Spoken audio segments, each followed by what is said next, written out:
you.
All right, ladies and gentlemen, welcome back to another night of the Oceanic Dota 2 League. It is MLP Dota and, of course, the lovely Danog. Sir, how you doing this evening? Doing all right. How about you, mate? Pretty darn fantastic, Danog. Of course, we've got these two teams in front of us, Bokebi versus C's better tonight. A bit of drama between these two as of late, but we'll go back to that a bit later on. Should be a pretty interesting matchup. I was looking at the odds, basically dead even at $3 to $3. Yeah, I mean, they're two teams that are up towards the top of the leaderboard. Bokebi being 5-1 so far, and C's better 4-2. So pretty healthy record thus far. But I think for both of them, this is probably one of their harder challenges that they've had to face up against. Yeah, I'd say so. I mean, there was a bit of drama going on in the background. I'm not sure if you heard about it, Danog, but Buzzkin feels like he's owed an Arcana by a certain player on Bokebi's end of things. They had a bit of a 1v1. Sorry? I think Wygod would it that owes him the Arcana? It is indeed Mr. Wygod. He doesn't believe he owes him one. He didn't believe he lost, but I was watching Buzzkin's explanation about what happened, and I'm quite intrigued, and I've been hyped for this matchup specifically because I want to know whether they'll throw Buzzkin in the mid lane up against Wygod to really prove who the better mid laner is in this series. I think you have to, right? Yeah. Both from an audience enjoyment standpoint, as well as what's been giving them a lot of success this season. Of course, Buzzkin, he's been in a little bit of strife in recent times with some of his actions, but no, he's a really solid player, and yeah, I'm interested to see how it goes about. I mean, is it the sort of thing where you do leave it as a 1v1 and let someone try and have 10 bragging rights, seconds or do you really remaining. try and stomp them mid by having heavy rotations come through? Fire team pick. We're going to find out sooner rather than later. Of course, the draft has begun. Darksea Earth Spirit being the opening from Bokebi sees better going for the first pick Oracle. And I've got to say, Danog, I haven't played much Darksea myself as of late, although it does feel to be quite potent 10 recently, seconds remaining. especially after the recent buffs. And I suppose when you add an Earth Spirit to the mix, it 5 becomes seconds even remaining. better. Yeah, that's right, and it's one of these heroes that with the fact that the game has slowed down a little bit, it definitely leaves Darkseer a bit more of a niche there. You know, you can get those items, be a bit more of that team fight presence, and the people are just starting to realize, how effective that surge can be when you combo it together with the right sort of hero. We saw back at TI9, it was an age ago, but even OG breaking it out with the Alchemist when no one else was picking it, just because it enables these cores so much. Miracle as well, he spams the Windrunner with it, and I think he gets up to like 15, 1600 movement speed when you've got the surge on as well as the wind run. Something ridiculous like that. It's pretty silly. Yeah, it is quite ridiculous. I just wonder what kind of position one they do pair with the Darkseer, just to get surged every single time a team fight begins. Still, the next ban phase is upon us. Looks like they're just going to focus down on these position ones now. Surprisingly enough, and I know it's still early, but we haven't seen anything like a Spectre ban as of yet, which has been very popular. Even the Sven and the Faceless 10 Void, for that seconds matter, remaining. not being removed yet. They get rid of Morphling AM of all 5 things. seconds remaining.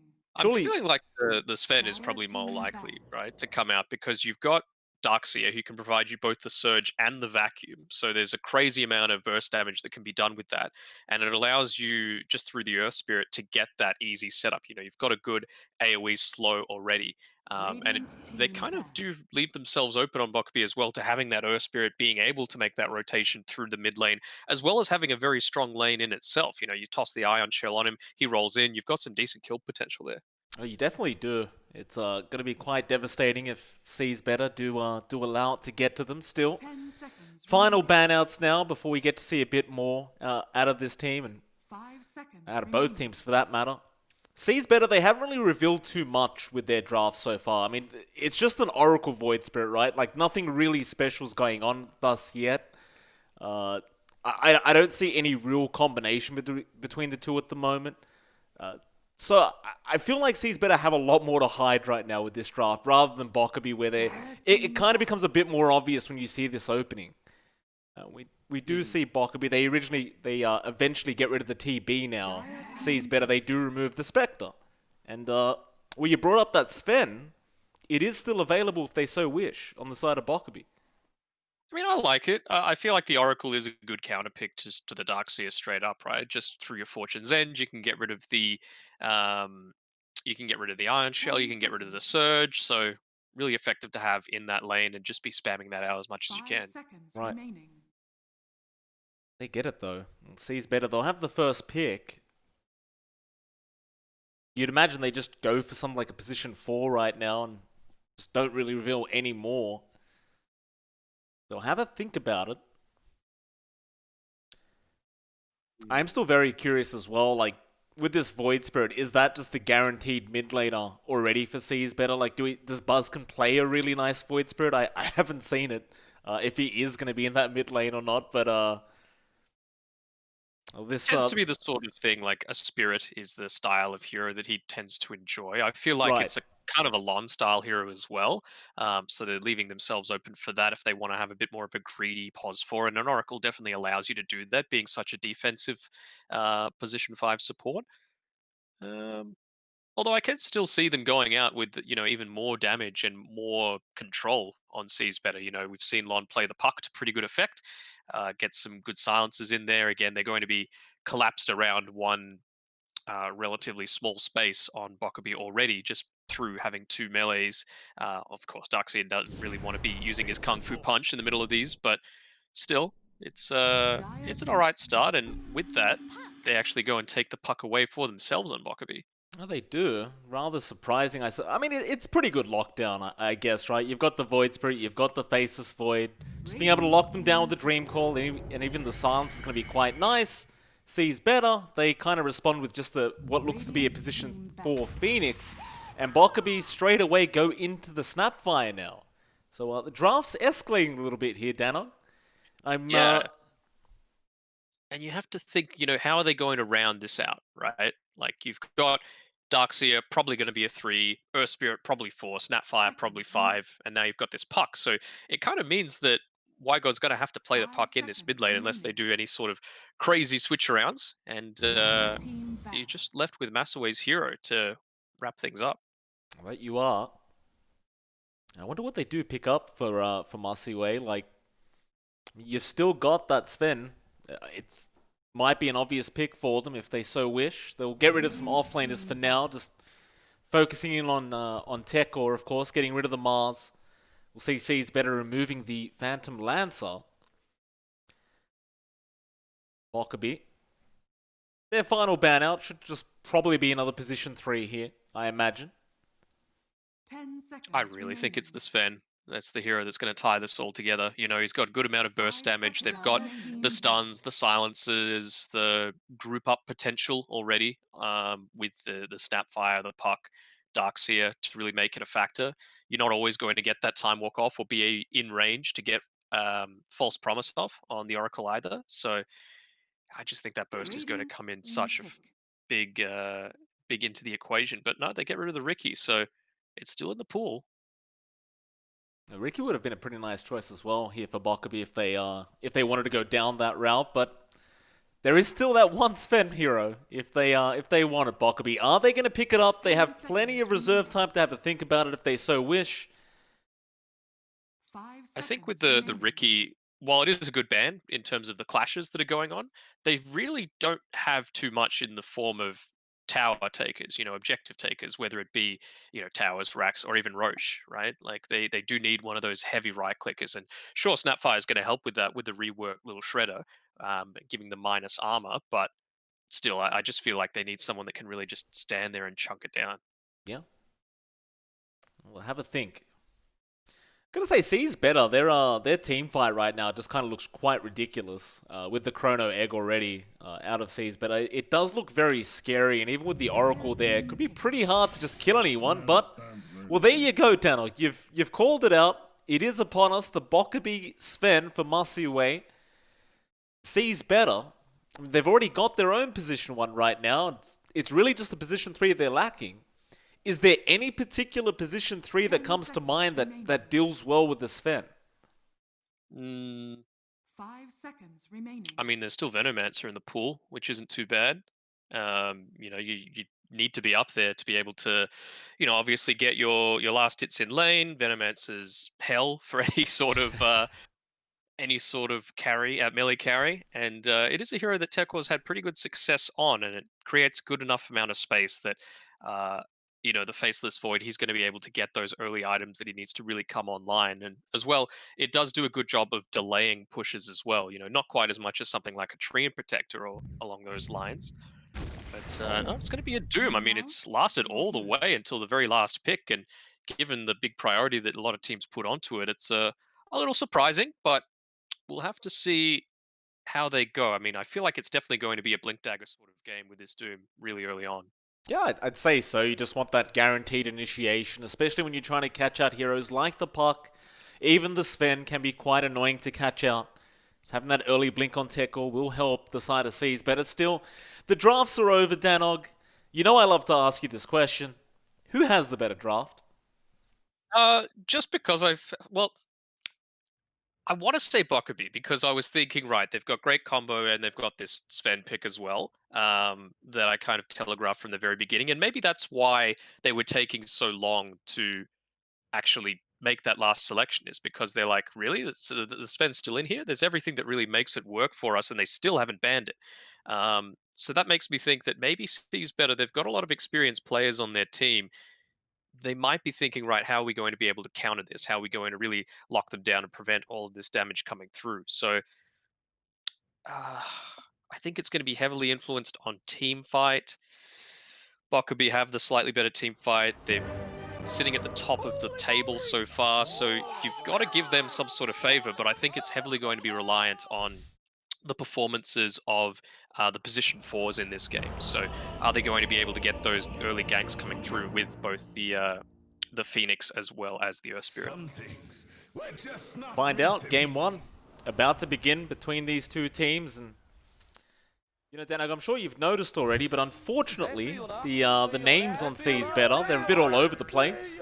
So right now, I see Tekor, I see Silvos, and I know Buzzkin's playing the Void Spirit, just based off his own name. Who are the other two, though? Is that Reverie up that top lane? On the, Yeah, the Reverie, Void? Yep. Reverie is West Coast shit, even though he is from Melbourne, so I don't know what that's all about. And yeah, Value Jerf is Lon on the Phoenix. Thank you for that, Danog. It's just like a Dota thing. Obviously, we're still in beta, so you know there are some issues that happen. But it is a ticketed game. No, it's a ticketed game, but it had one of those issues where it didn't actually load the full name of the tournament, and it's not even just exclusive to us. If anyone goes to the watch tab, if they're watching in game at all, then they're going to just see that every single league just is a 5-digit number. So it's a bit of a grief, but yeah, she'll be 30 right. seconds to battle. She will be right indeed. Love to see it. Buzzkin, mid lane. Of course, Wygod going to be on the Puck. Now, the Puck versus Void Spirit matchup, it seems quite even until you get a few levels up between the two. You might make the argument that the Void Spirit could have the advantage just due to the fact that he has the Resonant Pulse available to him. But I do imagine they should be pretty even in that mid lane up until some levels get up on them. The battle Yeah, I think so begins. as well. It should be.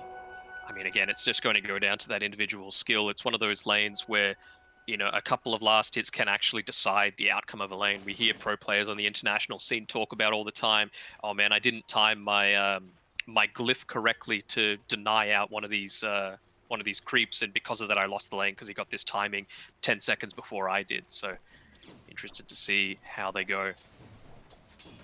We had a bit of a block come in from Silvos, just getting that creep that got away, and that did help out Buzzkin a little bit. So, Seeing some tri-lane v tri-lane up on this top side, although Kess is going to run into Silvos here. he will. He'll just chase Silvos down a little bit, just threaten some harass. Silvos will turn back around, give him some more.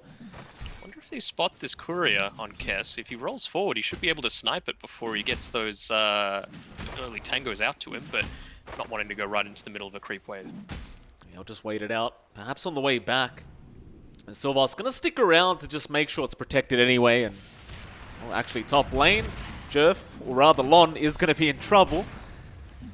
Make a run for it. Can they get the final swing? No. Masiway just could not get the attack off, and well, the tower hit him quite a few times, so he took a fair bit of damage from that chase. Reverie just keeping him safe while the Phoenix was running away. Back now, Kess. Roam around. Game is hard. Yeah, they're going to try onto the Snapfire, roll in, but he's just going to time walk away. Be just fine. This tri-lane's going nowhere. They're both just sticking around. But it does kind of feel like C's better might have the advantage in this tri-lane. I think so. You know, you have to think about what the advantage is in the tri-lane itself, as well as what it actually means for that safe lane. Tekor, bot lane, ends up getting first blood. Just 1v1 up against Endless, though. Top lane, Lon, again, going to be in a bit of danger, but will be able to Icarus dive out of there. Now, Reverie trying to go after Kess. Nice bash, but he turned around. He didn't believe in himself. Kess will be able to roll away in time. And now game is hard. Will be just fine to walk out of there. Masiway salving up, returning back to the creep wave, but he might pay for it just a little bit here from Silvos. Some very close calls at this top lane, but nobody's died. Yeah, I mean, it was just that kill down on the bottom side, and, you know, it goes to show when you've got this 1v1 lane that's happening, it means that Tekor can go, for example, 2 points into the Scorched Earth as opposed to getting the Devour. It's all just about harassing out Endless as much as he can. Mid lane, Buzz. Oh, there it is. There First it blood. is. There is a kill that comes out for WiGod. Buzzkin, of course, will take the tip. And in true WiGod fashion, he will continue to spam that damn voice line. It's very patronizing, that voice line, I feel like. Just a little bit, you know. I wonder if I'm surprised there aren't more tips coming out for that mid lane, because I feel like that's where emotionally this game is going to be won and lost. Absolutely, though. Top lane, Silvos going to get rolled on, though no Reverie. He takes a stun. Silvos will be able to run out of there in must-see way. Will cop a few bashes on his way out, though. Game is hard. Taking a lot of damage out from Lon. Looks like he will tick out, but Lon will probably go down as a bit of a response here from the side of Bokebi. So just a 1-for-1 of the supports. We're actually in a 2-for-2 now, so it's a very even kind of game going on here, though. As I say that, Endless, he was dropping rather low down at the bot lane, but looks like he's just fine, and, well, WiGod is about to kill off Buzzkin again, it seems. Doesn't finish it off because of the Resonant Pulse, and looks like Lon's coming in to fill up the bottle of WiGod, or rather, Buzzkin. Filling up the bottle, it serves a dual purpose as well. As you can see, it's the 4-minute mark, so you've got these first power is spawning, and it's going to secure him that arcane route. Really nice. Kess comes in. He's got the Orb of Venom slow going. WiGod there with the silence now, but Lon will come in to try and help out with the Fire Spirits. WiGod, he has to be a little bit careful. Lon is doing a lot of damage right now. Buzzkin, he's turning around. WiGod will go down, and, well, Kess, he'll just be able to roll himself out of there. That's a nice pickup for the side of Sees Better, and I was wondering when it was going to come along. There it is, the tip start again. Yeah, it's not the whole team, you know, it's just the two that were actually involved in it, so it's not some dedicated effort for it. But yeah, great rotation coming through by Lon, both making Buzzkin very healthy as well as having that big impact. Problem is though, Danog, you look down at that bot lane, Tekkel's kind of putting a clinic here on Endless. Like, he's a little bit behind in CS on the Doom, but in terms of kills, he's killed him twice. This is all solo. He has no help around. It's a bit of a sad story here for Endless, though. Top lane, Game is Hard will also go down. Just on the Snapfire. Yeah, that's always been Darkseer's issue, is that he's such a passive offlaner, at least until you get that, you hit that core timing of, you know, well, it's not even your timing, it's the rest of your team's timing that you're just fast-forwarding, essentially. And, well, what's happened is that you've got Tekkel, he's already one full level ahead. He was able to pick up that bounty rune, and he's just zoning him out as much as he can. He might even go for the Doom here. He does. With the Scorched Earth, he'll just chase him down slowly but surely, and Endless is guaranteed to die, I feel like. Nobody's coming to TP in and help him out. And he does, is just quickly switched over to mid lane, where there is a bit of a group up from both supports, but they're going to roll in onto Buzzkin still. It does not connect. Buzzkin will turn back around here with Lon. Bokebi will be forced to just back out of there. There is a lot of pressure trying to be applied here onto Buzzkin, but it seems as though he's just fine on the Void Spirit. He's just fine. Nice cheeky kick away there by Kess, but the rune's going to spawn on the top side, and it's going to be WiGod picking it up, although he's going in. Buzzkin gets rolled on, has the step available, but Dream Coil is there. WiGod will have silence in just a second, and he doesn't even need it. He'll just orb and silence after. Silvos going to come in to try and at least get some form of a trade. There will be no trades happening here. In fact, WiGod might be going for a bit more. Pops the invis.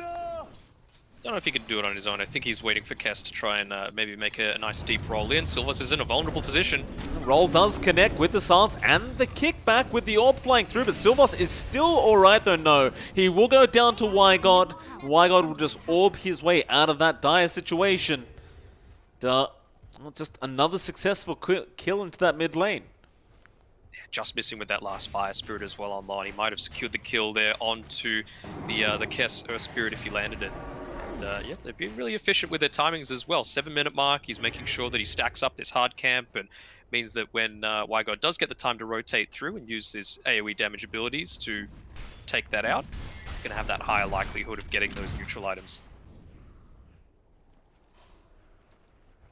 Top lane, Reverie does have the Chrono available on the Void. Of course, he's definitely trying to look for a position where he could throw that Chrono out, but it is a bit challenging, right? When you've got the Sven, you've got the Snapfire up at top lane. It can be a little bit hard to get through the armor and HP pool, especially of the Sven.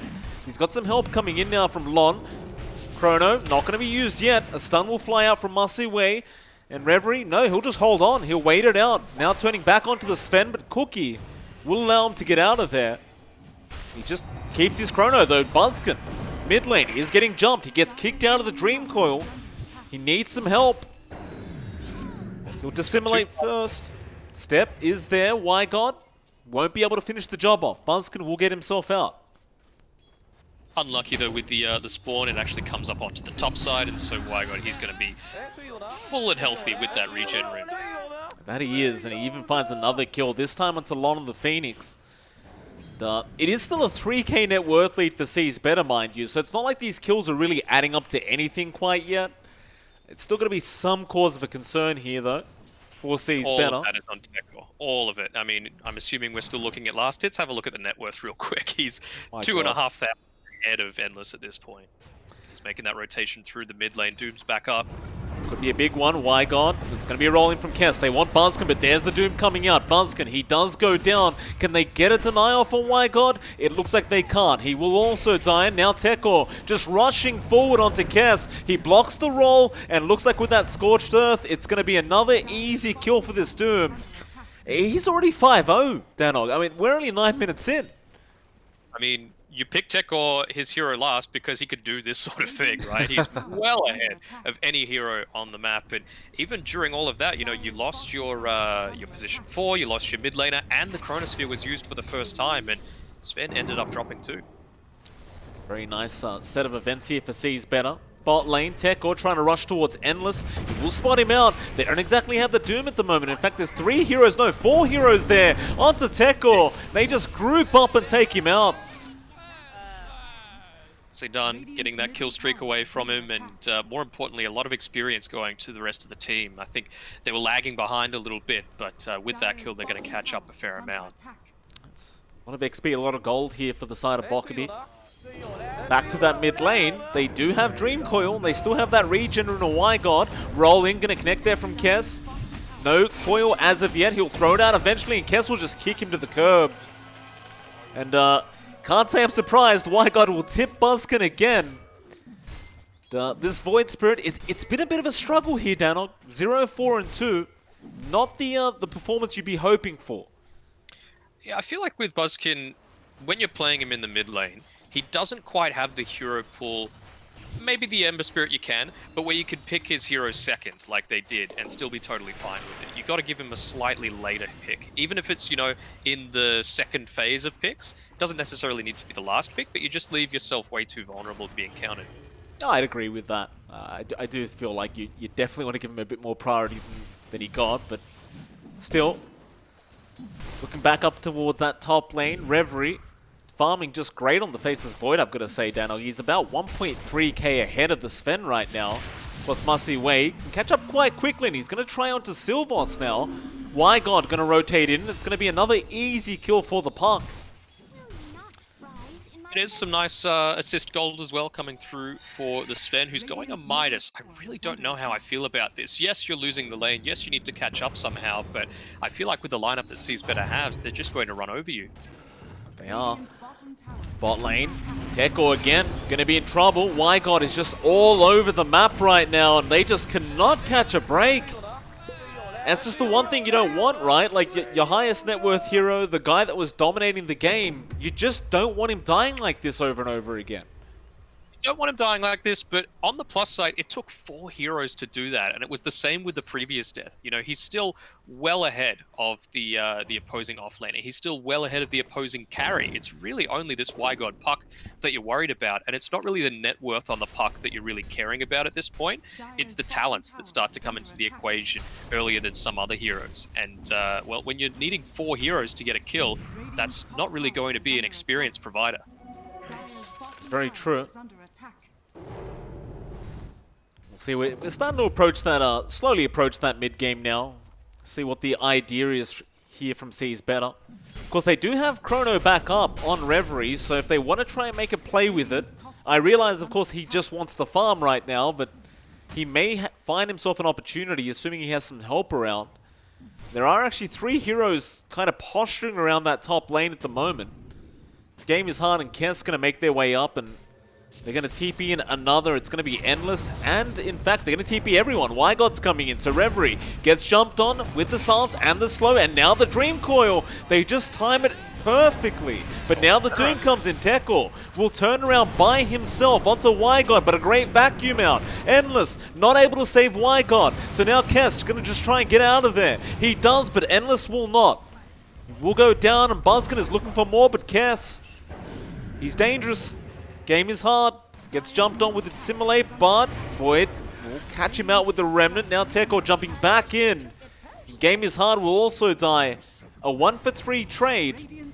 You lost your pos 1 Void, but I'd say it's a pretty good trade for him on the side of Seas better. Lose the pos 1 Void, but he didn't use Chronosphere, and that's the power of having this Uber farm Doom, is that, you know, he had the Blink Dagger, he had that way to counter-initiate, and, I mean, unless you're going to use all of your spells to kill him off, there's really no way that Tekor's going to die at this stage of the game. He's even going that BKB, which is going to make it straight impossible to do it, because especially with this Massaway Sven build, he's gone the Midas, right? So it's not the highest damage potential. Sure, it's got good attack speed efficiency for the amount that it costs, but it's just not going to be bursting through a Doom in any quick fashion. No, it is not. Well, at least he has the Midas coming out now. It's not the timing he would have loved, I'm sure, but he'll have it. Get it on cooldown ASAP. This looks like Reverie's also made his way down to the bot lane on the Faceless Void now, just prepping for that bottom tier 1 tower. It's not going to be that simple, however. Wygon has been defending that bot lane, and well, now he'll TP to the mid lane and join his team up at the top, I'm sure. But there is going to be a bit of the defense coming out. They jump in with the Sunray onto Kess up at that top lane. It looks like Kess is just doomed. In fact, game is hard. He jumped in with the cookie. He'll be fine to walk out of there. Dream Coil, Wygon, gonna start on the Void Spirit with the Mortimer's Kisses flying through. Endless, he'll drop the wall. Tekor will go back in onto the Darkseer, but Endless, he's a bit tankier than you'd hope. Still falling, does surge himself away, but eventually does go down. Still Wygod does end up killing off Lon. A 2-for-2 trade, but when you got the mid lane on the side of Seas better. So I'm sure they're happy, but no, it's not even over. Reverie, he wants to go for more. He's still got that chrono. Gotta be careful though. Stormhammer's silence is there. Wygod with another silence out, and Reverie may have overstayed his welcome, but Tekor will save the day, and now the Doom comes out. Wygod will go down. No denies here, but they're gonna try and chase the Doom. In fact, never mind, they are not. They'll leave him be. Or saves the day once again. You know, I was thinking, well, Reverie, he's coming in. He's actually had enough to buy his Battle Fury from the Secret Shop if he wanted to, but his career was all the way over at the other side of Secret Shop, so he didn't actually have the potential to, you know, get a great chrono, catching a couple of people next to each other and having that cleave damage to burst him down. Top lane again. Buzzkin. They just won't leave the poor man alone. He'll walk out of there. He does juke out the cookie stun that was coming in. Surprisingly enough, we've only had one T1 tower go down, Danog. It's quite a defensive game, even though it is quite active. Yeah, I mean, it feels like they're just so much more focused on the kills at this point. I mean, 28 kills in the first 16 minutes, that's always going to be the case. And, I mean, I feel like Buzzkin, he's done his role. You know, he has died 5 times, and, you know, that comes down to just mechanical skill in the mid lane going Wygod's way this time around. But he's got his Yule Scepter now, so he's so much more survivable in these team fights, and more importantly, it's created space for Reverie to finish up that Battle Fury, and now he's going to try and accelerate as quickly as he can. Oh, top lane, Silvos sticking around perhaps a bit too long, does get caught out and does go down. And with that, they're going to just go after that tier 1 top tower. It's just been sitting there for them to take for so long now. Now that there's no defense out from Seas better, they will be able to clean it up. Thing is, though, there is a smoke coming out now from the side of Seas better, and they've just invaded the Radiant jungle, and I believe they're looking for Mussy Way. Yeah.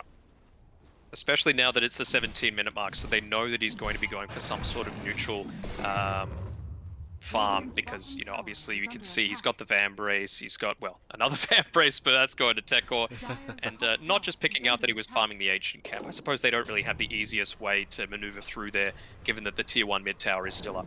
Counter smoke, however, they saw Buzzkin. Buzz.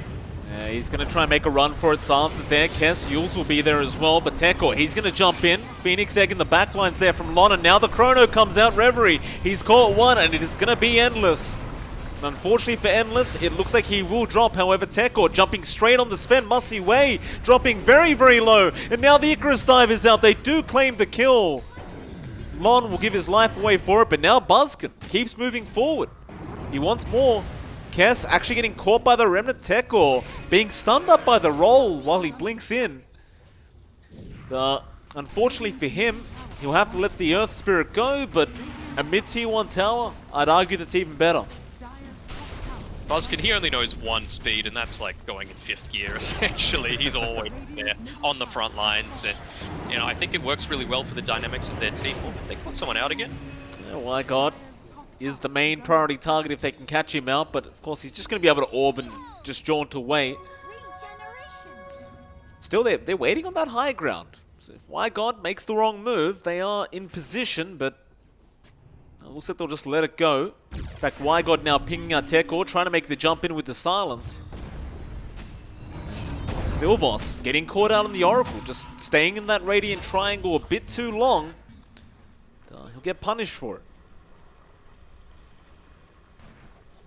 Thing is, like we were talking about before though, it feels like on Bokebi's side, even though they're getting all these kills, you know, they're rotating around well, it's still even across the board. Yes, Wygod's 12 and 4, but what's it actually doing for the late game?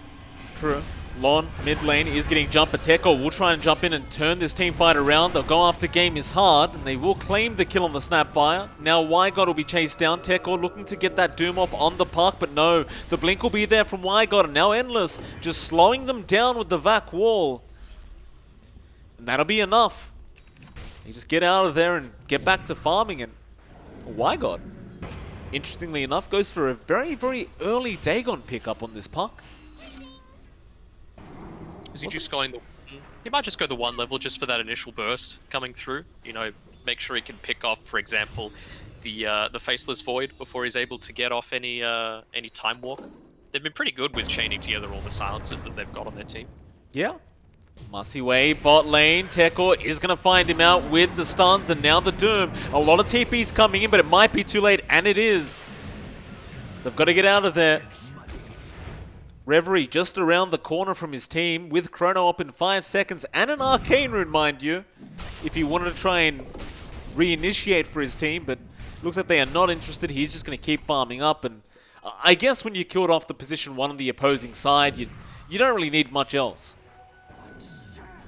I didn't see quite how that gank started up, but unless it's been, you know, just some poor dewarding on the side of Bokebi, I've been seeing some really good deep vision being placed down by both Silvos as well as Lon.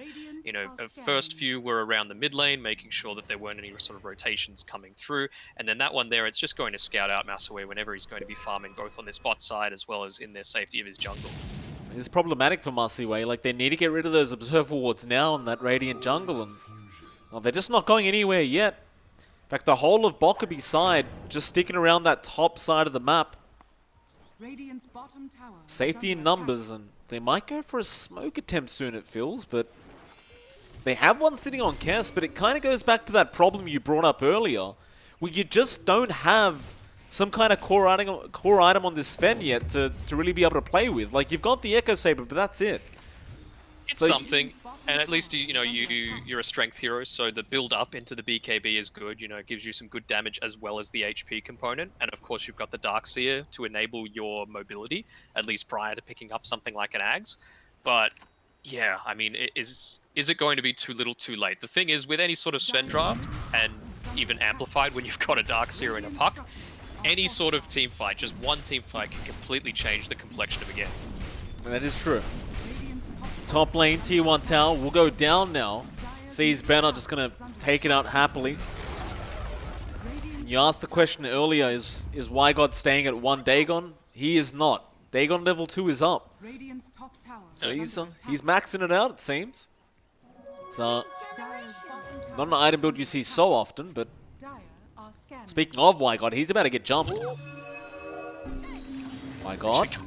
Oh, I was wondering if he was going to pop that Dagon onto Silvos or not. Meanwhile, Teko again jumping in with a Doom. Musiway getting caught out by the Chrono, and Reverie just holds him down, whacks away. Musiway has no way to survive and will end up dying, and now Endless will also go down. Teko finding even more in the form of Kess. Will use himself up, but it's not really going to matter. Reverie takes that one on the Void, and it's a 3-for-1 trade. Your pos once Sven dies again. It's really starting to look quite rough here for Bokebi Danog. They're behind by 10k. Yeah, 23 minutes in. That's always kind of going to happen with a Doom. You know, fairly reliable way to get a lot of farm, especially with how strong he is right now. But yeah, the disparity is just way bigger than what I was initially thinking going into this game. It's rough. Sees better. We're going to head back for now, forcing out the Glyph in that mid-tier 2 tower. Looks like they'll make their way up to that top lane, see if they can potentially catch out Wygon, but he's already on his way out. I mean, they need something. It just... Bokebi, they need to be able to fight back, it feels like. It just, they don't have the opportunity yet, and they're making a chase onto what feels like Reverie, but he's already out of their own jungle. And so what's the game plan here? Like, they TP everyone into that Radiant side jungle. They've got the smoke there. It hasn't been popped yet. And that's the thing that's so hard right now for Bokebi is that, you know, you can only see one ward that they've got on the map, and it's a fairly useless position right next to the bottom tier 1 tower on the Dire side. So what is it really giving? What sort of information is it providing? And then, yes, they just de-warded one observer ward that Sylvos had placed inside their jungle, but look at how many Radiant sentries were used for it. 4 different sentries placed for only one observer ward pickup, and they've still got this one, showing great vision of the bottom tier 2 tower. So some great vision control being done by Seas Better. I agree. Teko just casually picks up an Aghanim Scepter now. Make matters worse for the side of Bokebi. They were smoked up. They're ready to try and fight mid lane. Nobody on the side of Bokebi showing on the map at the moment. Just sticking around that Radiant triangle and just trying to remain safe and away from Seas Better. But now they're going to start slowly invading. Lon, the first one up. So they have full vision of the side of the Dire in this triangle, but it's just how do you initiate? And it looks like the idea is just going to be that they're not. They're going to let them be. Just avoid any form of a team fight for now. Perhaps just counter. Be careful here though, because Wygon, he just TP'd down to the bottom side to make sure he could pick up those bounty runes, but he doesn't have a TP. He doesn't have Boots of either, so he's farming very aggressively, obviously still wanting to get something out of the map, but if there's any sort of indication that that's what's happening, they're going to start pushing heavily down this mid lane on Seas Better. Reverie, he barely misses out on spotting out Wygod there as well. Wygod just blinking away as soon as he saw the Faceless Void, and well, even without that knowledge, they don't seem to care. They're still pushing in that mid lane. Teko just understanding he's basically invincible at the moment. That'll be the tier 2 mid tower. Just going down for free, no form of a defense out from the side of Bokebi. The brighter side of things, they've got the BKB up now on the Sven, but Buzzkin starting onto Wygon, but there's plenty of help around Buzzkin. No Teko, he jumps in with a 2-man stunner. Now Reverie trying to get in there, but he got cookie stunned up by Game is Hard. He's still trying to find a good chrono, but he can't get the angle. They do kill off Wygon, however, and now Musiway gonna try and fight back, but Teko, he's just so tanky, and now Reverie gets the chrono off. The Sven is just a sitting duck. Game is Hard also due to drop, and Musiway will go down. It's just, I don't know what it is, Danog. It just looks uncoordinated right now from Bokebi. A little bit uncoordinated, but I think it just goes to show the pure dominance that Teko had over that bottom side of the map. Just the amount of plays that he's been able to get based off the fact that he was, what, 2,000-3,000 net worth ahead of everyone else at the 10-minute mark of the game is pretty insane. That early Blink Dagger doing so much for a Doom. That it is. Endless just kind of staring at his own tier 3, wondering how to defend this. Just seems like there's no way. They are going to roll in. TP's coming out as well. Wygod, he's respawned, but where's the damage going to come from? Teko, maybe they kill him off. They get the Dream Core, but he just BKBs and runs for it, and they've lost Kess, who will buy it back on the Earth Spirit. Musiway also respawning now, but Sees better, they just happily back out. No, Reverie wants to go back in, it seems, but he gets silenced up. Manta now dodging out the Stormhammer, but still in a bit of trouble. But here comes Buskin, just silencing everyone. Though a great vac wall out from Endless, but is it gonna matter? They got on the Phoenix, but they are gonna lose more than just that. The Oracle does die, Silvos going down to Mussy Way, but now Wygod under attack. Reverie not able to get a bash off, nor do they get the Remnant from the Void Spirit. And so it ends up in a 2-for-2 trade. Tier 3 tower actually remains standing in that mid lane, and looks like Seas Better have had enough. They've had enough, but there's little glimpses coming through where Bokebi's like, oh, maybe if this went this way, or they just got a little bit luckier here, it could maybe go a bit more in their favor. You know, the Snapfire going down towards the start of that fight meant that the Mortimer's Kisses wasn't available when that great vac wall came through from Endless. And again, it was a little bit of miscommunication coming through from Massaway. He had his BKB popped, he was surged, but he just wasn't able to stand right in there on the front lines and do the damage that his team needs. It's a rough game. What do you think he goes for next? Like, at what point do you see like that Aghanim Scepter style Sven come out? Because that does really kind of ensure he can actually just break the gap and not be kited around too much here from the side of Seas Better. Or is it just too late to switch over to that kind of build-up? I think at minimum he needs something like a Chrysalis, just so that he's doing some more damage. Okay. Again, even look at this ancient stack. Massaway's just standing right next to it, expecting to farm it up, and it's actually watered. Bad luck. So I think with the Chrysalis, then you can go into something like an Axe, just because of the actual hit that it does upon the landing of the Stormhammer. Well, they're getting started. Who are they trying to find? Tekor trying to get Mussy away with the Doom, and he does catch him out. Can they protect the Sven? Mortimer's Kisses, but there is the egg being committed straight away. Wygod trying to focus down the egg, but now a Chrono out in the backlines with the egg exploding, and they are just melting on the side of Bokebi. It's not looking great. Wygod basically the only one left in this team fight, and he is gone, and he will be the one to call the GG. And Seas Better. They are now one game ahead in this best of 2 series, and Buskin politely asks for Wygod to give him an Arcana. Does say thank you.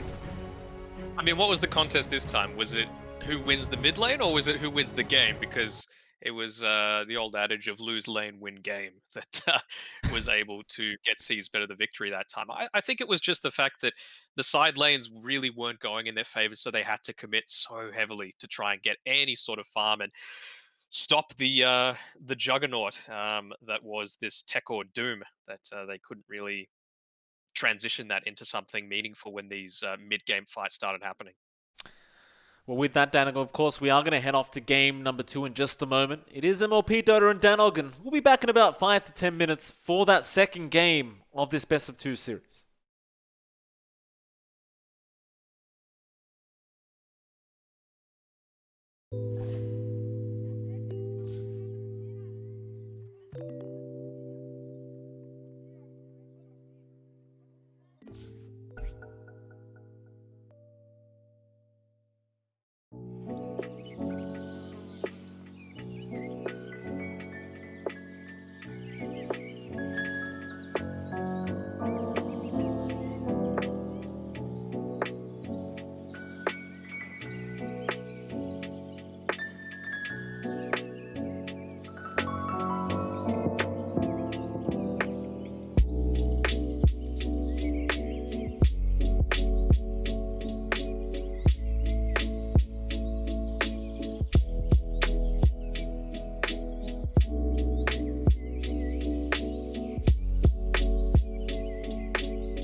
Alright, ladies and gentlemen, welcome back. We are here for our second game of this best of two series between Bokebi and Sees Better. It is MLP Dota and the lovely Danog. Danog, welcome back, sir. How are you feeling? I'm feeling good, feeling refreshed. I just had a nice beverage, so make sure 10 everyone else is seconds keeping remaining. hydrated when they're in watching some OEDL action. Absolutely. 5 Of course, seconds Danog, remaining. the first game, for Bokebi anyway, it seemed like it was going well. The mid game was going well for YGod. Top lane was kind of, I mean, it was sort of even. The bot lane, of course, wasn't. Where do you think it all went wrong? Like, was it purely based off that bot lane matchup between the Doom and the Darkseer that really made it so Bokebi just could not catch up? Was that the problem? I think it's certainly contributed towards it. Just hold that point for a second. Just before it goes any further, we're seeing the exact same draft in reverse up until this Wyvern coming through. So Bokaby this time being the ones to pick up the Doom and the Phoenix for themselves, just realizing how well it went for Seas better. And exact same 4 bans to start the draft. But yeah, I think the bot lane obviously went heavily in Tekor's favor just because of how Doom is as a hero in terms of his flexibility versus a Darkseer. You know, you don't have this one set play style that you have to go. And then, sure, it's great that YGod had a fantastic game, but a Puck isn't really the hero that's going to carry this game, you know, take towers, get all this map control. You are still heavily dependent on your cooldowns and everything else, at least until the, you know, level 25 mark to make stuff happen. 5 All right. seconds remaining. Well, you brought it up earlier. The Doom Phoenix is now here for Bokebi. Sees Better. They've got the Earth Spirit Winter Wyvern. The Wyvern kind of intrigues me a little bit because I didn't quite see a reason for this hero to pop up. Unless you're seeing, because I know you spam Wyvern quite a bit, but it hasn't been such a popular support as of late. Do you see a reason why Sees Better went for the Wyvern pick so early on? I mean, there's a few potential reasons. Wyvern's Q is based 10 off seconds percentage remaining. damage, so something like Doom that can get so tanky, it's going to do a ton of damage to 5 him, even just with the seconds one remaining. right click. Same with the Phoenix, you know, it'll burn his HP really quickly while he's using the Sun Ray, which is, again, burning his own at the same time. If you pop a Supernova, you can just curse around the target and then focus the egg together, so you're not having to worry about the fear of them turning around and killing you while you're going for the egg. Um, and I think it's just always good to have a hero like Wyvern who's got this big Radiant team fight team presence, but banned. it's kind of like a Dire gotcha team pick. banned. Um, when you've got something like an Earth Spirit that's going to be making the play happen, you never really want to be the first hero to go in as a Wyvern unless the Dire other team is team playing pick. poorly, to put it bluntly. Right. All right. It's a rather good explanation, Danog. I wasn't expecting that many points, but thank you for that, sir. I mean, I'm a Master Tier Wyvern. I gotta, Right. I gotta have that many points. Sees Better. They'll go into their third pickup now. So you've got the support duo already there for Sees 10 Better. seconds remaining. Time to see some cores pick coming out. Now, last time around, Buzzkin got 5 his hero seconds second picked. remaining. So at least he's got into the third pick now. Whether they'll pick his hero first over Reverie, maybe even Tekor's hero gets picked up here. Find out soon. I think there's definitely a lot of respect banning going on here because I would say, even though he's, I suppose, a bit more synonymous with the Storm Spirit, Buzzkin, Ember Spirit, in my opinion, is his best hero. I think he could just make so much Radiant happen with it. team pick. And then conversely, on Seas Better, well, speak of the devil, we've got the Dark Willow banned out, and that's one hero that Game is Hard, even from a position 5, can actually do a hell of a lot of work with. You know, he can win games basically off Dire his own back. team pick. Bokebi, I mean, they really are going back to what Sees Better was running. They've got the Faceless Void now. Everything is just the same for Bokebi, or at least the same that Sees Better had it. Sees Better now, their fourth pickup. They see the Void. 10 seconds remaining. Still 2 cores yet to be picked up here. I imagine this should be just 5 Reverie's seconds position remaining. 1 hero coming out now.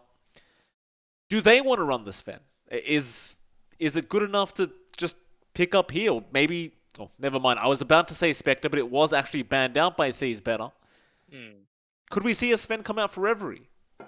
It's all right. I feel like that Spectre would have been the absolute perfect pick, actually. Ironically for them, you know, they're the ones that have gone and banned it out. But um, I really feel like this game is going to Radiant come team down to whichever team initiates first is going to win. Radiant And I team feel banned. like this Venomancer is a little bit of protection against that, so that even if you get gone on, at least if you can get off the Venomous Gale and the Poison Nova, something's happening in these team fights. I talked about in the previous series where, Bokebi, Seas Better at the time were lacking uh, 10 seconds a building remaining. hitter, and so Venomancer would have been a good deterrent for that. Well, in a similar sort of Radiant fashion, team now ban. you've got a Faceless Void in the other team, so you know that that's going to be the opposing position one. You can just stop all of this farm, and I think Tekor again is going to have a very, very good game.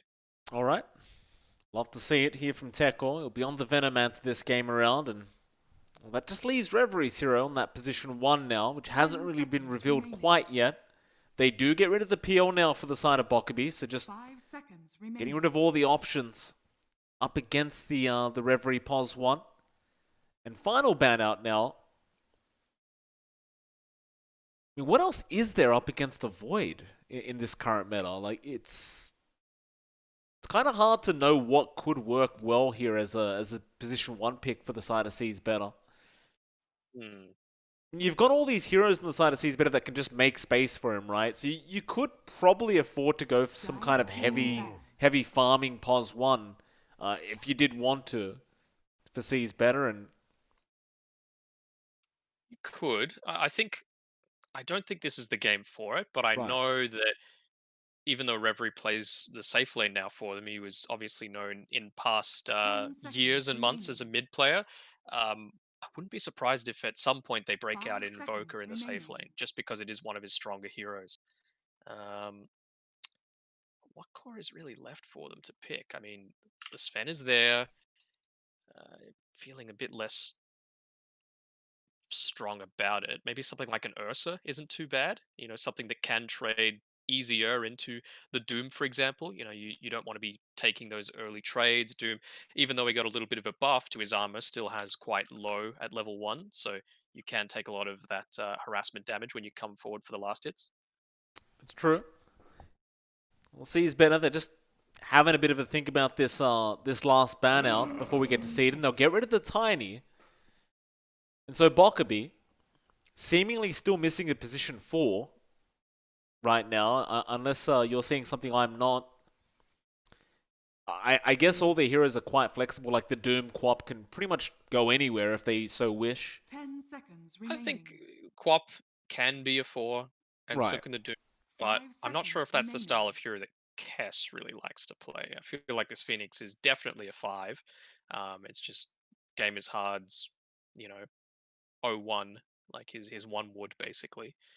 I don't know. It's a little bit tough for them. Good for them that they've really been able to nail down the earlier stages of their draft in quick succession so that they do have all this time to think about it, because they're going to be leaving that last overall pick to Seas Better, who have taken a little bit more time, knowing that they have the luxury of having the entire draft spread out in front of them.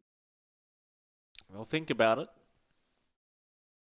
You wouldn't really. I mean, I realize you just said Kess doesn't really, play these style of pos 4s, but you really wouldn't mind if it was the Quap. Mind you, the Queen of Pain probably won't struggle too much in the mid lane up against the Storm, and there's the Earthshaker now coming out from Bokebi, so even more team fight than last game with a very similar draft. So you got a Chrono, you've got a Doom, Sonic Wave, Egg, Echo. It's looking fantastic, but Seas Better.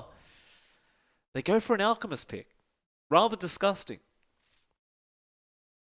I'm happy that we're not seeing it in every single game these days. That's Right. always nice to have. I feel like Boskin's going to play the exact same type of game that he did this time, just creating space and allowing Reverie to really run away with it. Teko is going to just do his best to negate the farm that Massway is going to get.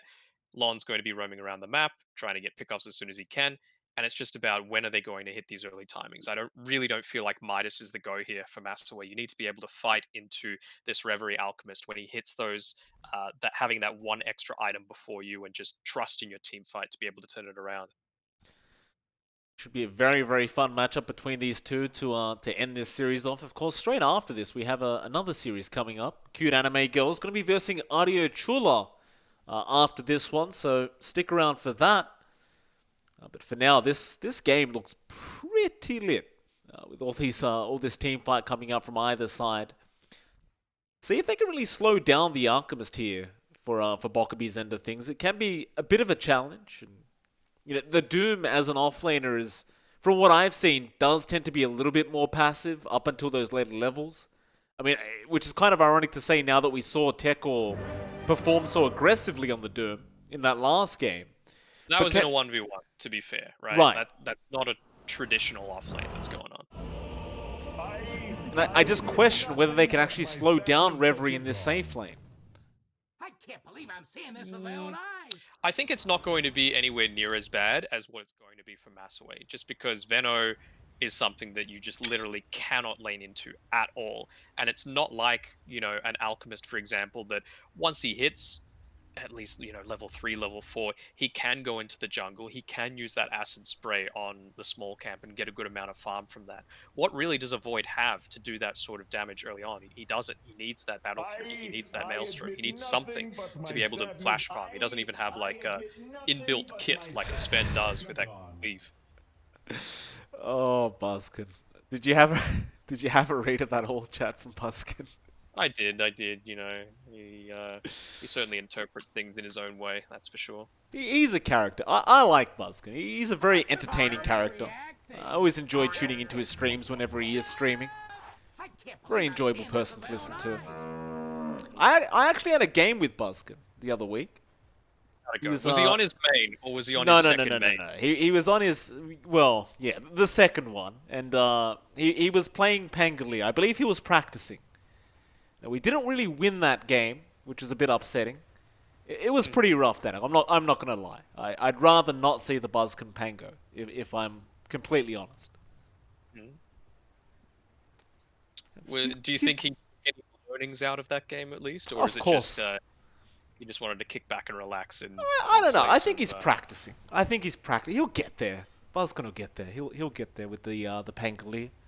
It was few missed rolls, few missed swashbuckles, but overall, at the very least, he wasn't tilting at me, which felt nice, Nobody was getting upset.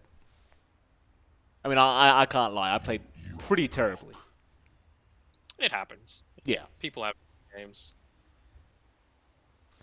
Some more than others, but I hear you're in Sydney now, by the way, Danog. How's it feel being in such a beautiful city? It is such a beautiful city, about 8 degrees warmer than Melbourne, which is always nice. And I have exactly 5 hours left in my hotel quarantine before I'm able to leave the hotel. Oh. How's that been? I mean, 2 weeks of one room? Yeah, it's been great.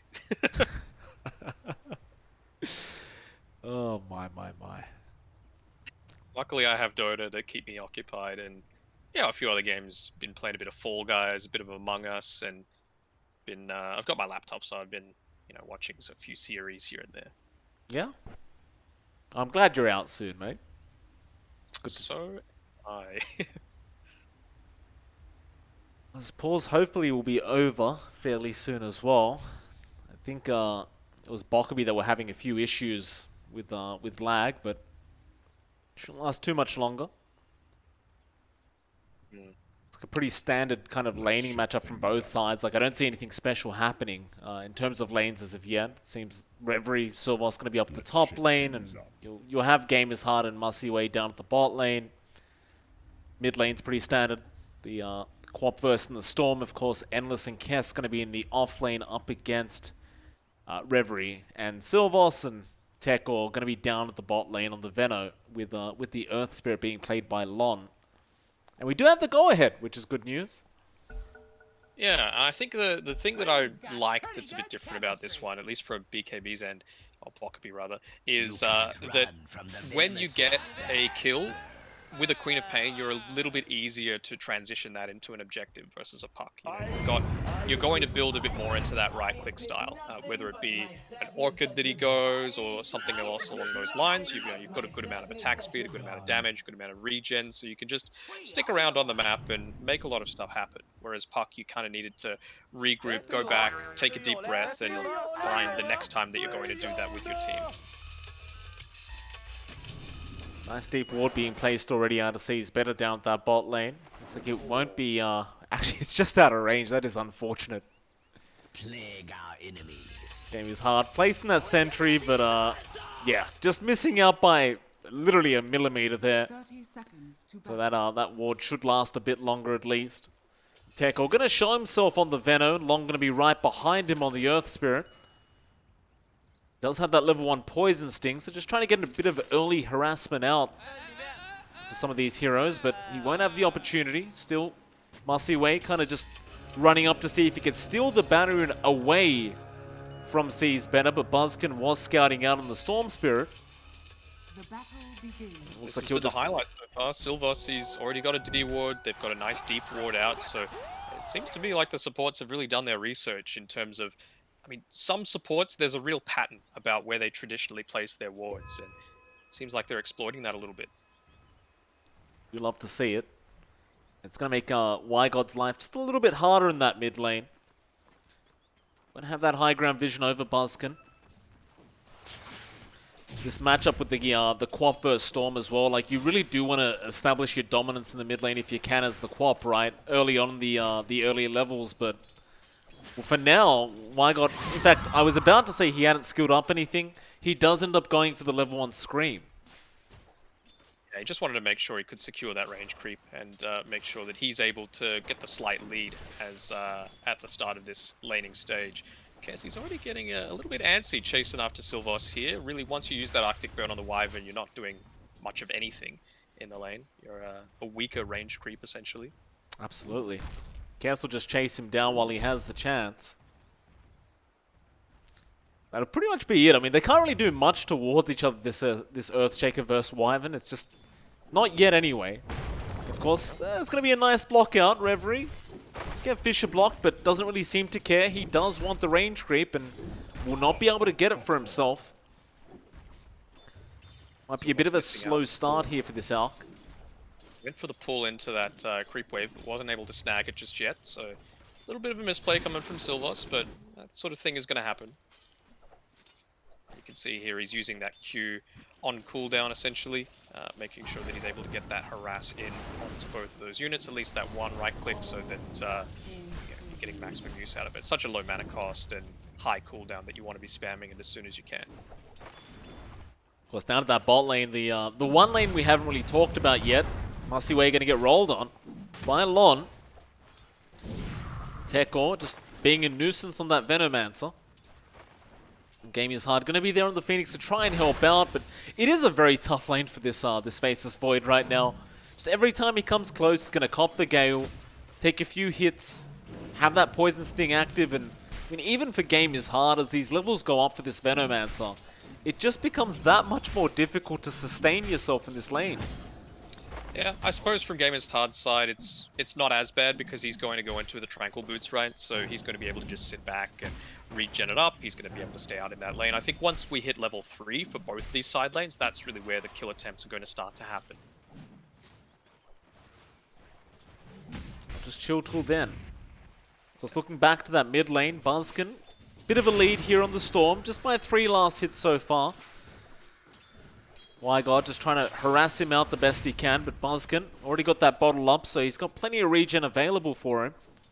Wygod yet to have his own bottle come out. He opted to finish off the Null Talismans first. One's going to go down. Oh, maybe. He's got a roll.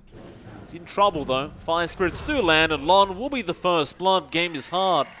The one to be able to pick it up on the Phoenix, and I suppose at that point you don't even bother with the roll. You just accept the fact that you're dead.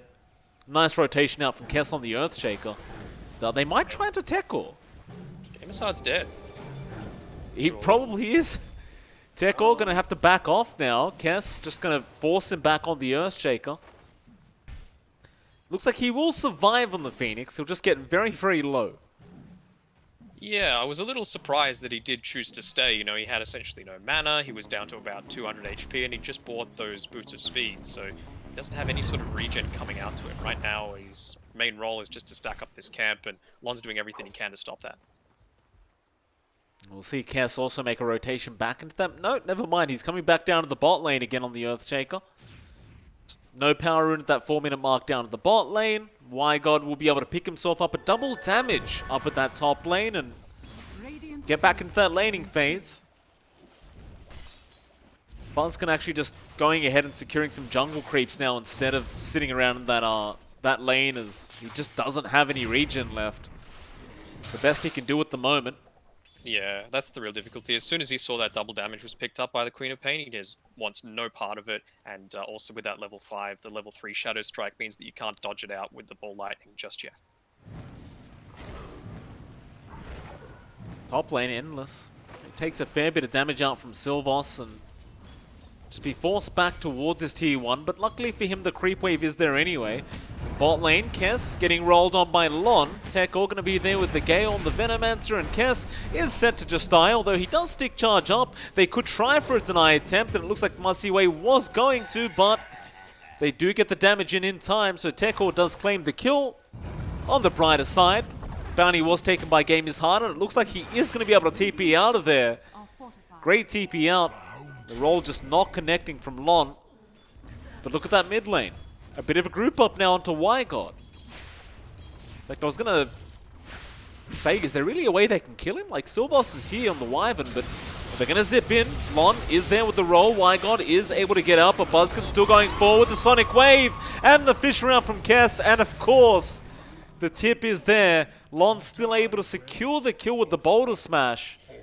But Wygod, of course, going to be very, very happy about that. Yeah, I mean, that's always the way that you want to start out any sort of encounter like that, right? An early kill, creating, again, more space for your Faceless Void to try and come into it. But, again, it's another one of these situations where Tekor, he's just having a much better part of this lane. And he's essentially nearly 2 full levels ahead of Masiway here. And like we were saying before, he can't just rotate into the jungle. He doesn't have that capability to farm up neutral camps. It's just such a tough bot lane, though. Like, it's just so annoying. You get hit once by a ward, suddenly Poison Stings last for the next, 20, 30 seconds, and in fact, Game is Hard, just trying to run away, forced to Icarus dive, and looks like he'll be alright. He's falling very, very low, but he should be just fine, but Masiway even can't farm this lane. He'll TP out of there, back towards the fountain, but now Tekor, he'll see the Phoenix again. He'll try to make a play. Ward's going down, trying to get vision. Game is Hard, going to go for the TP play and does make it out. Tekor, no mana pool for the Gale. But if you're forcing people to TP back to the fountain, you're probably pretty happy if you're this Venomancer. I mean, look, he's taking the bottom tower solo as a Venomancer, and Masiway still isn't level 5, he doesn't have boots, he's forced to go into this Morbid Mask just for some sort of sustain that's actually going to last into the later game rather than some kind of consumable. And, well, I wonder if we're going to see any kind of rotations coming through from Lon to maybe get some of those great deep wards up again. Sylvos, she ends up going down up at the top lane. Endless able to pick him off, and that was actually the first Doom of the game committed though. Mid lane, there is a jump. Wygod does go down. Masiway giving some tips over to his Phoenix, and of course Buzzkin will give the tip back over to Wygod. Kess will take over the mid lane on the Earthshaker for a little bit while he has a chance. Another very even game though, I've got to say, Danog. Apart from the net worth lead, which is still in the favor of C's better by 4k, but that's of course due to the fact that you have an Alchemist on your team. It's still a very, very even game between these two. I don't know if I would say that. I mean, just have a look at Masiway. He's only just hit level 5 now, and I feel like he's prioritizing the wrong thing. He was going back to lane to try and start hitting these Plague Wards, but, I mean, they don't really give that much. They give like 15 gold when, Tekor, he's already now 3 levels ahead of this Faceless Void. That's not what you want to be prioritizing. That's a fair point. He's going to be able to keep snowballing on that Veno just based off this start. Just secure the jungle, that little area, and just go back to the wave whenever. But Wygod was making a bit of a rotation on the Quap. Does decide better of it and goes back into the mid lane. Meanwhile, top lane, Kess is currently being chased down on the Earthshaker.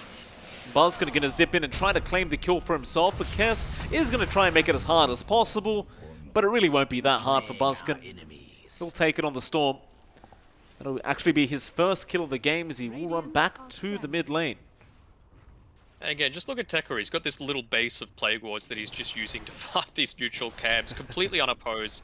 And really, it just feels like everything is in control of C's better right now. They decide when they want to fight. They decide when an engagement's supposed to happen. That Tekori might be running a little bit too deep here. He's got 3 heroes converging around him.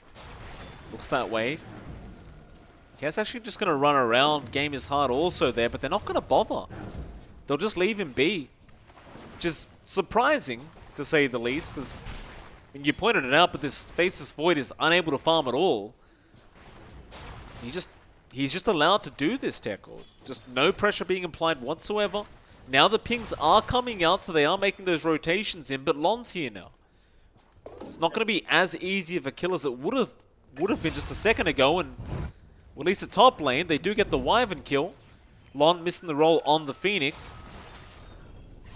I'll have to go back for some bounty runes, it seems, but... I think that's... With Silvos, I think he doesn't necessarily do anything wrong there. There's just nothing you can do against a Doom that's got that many points in the Scorched Earth, that's got the Phase Boots, he's got the Drums of Endurance, and you're a +5. So right now his main goal is just keep that lane pushed out for as long as you can with that Splinter Blast, try and play it as safe as possible, and he's done a decent job at that. So even though he's died twice, look at what it's done for his Alchemist. He's already got his Sacred Relic, he's 300 gold away from picking up an 11-minute Radiance. Be a nice time for Reverie. Yeah, just about there, but looks like Wygod is going to rotate up with Kess. They do spot out the Arc. Vision not being expended quite yet. Reverie just going to be able to walk out. They do secure that top tier 1 tower, and now Silvos. He should did. Oh, but actually, he flew over the top. He did. They no, they don't know he's there. He'll just hide in the tree line and be just fine. Nice little play out from Silvos. In fact, he places a nice ward just in case.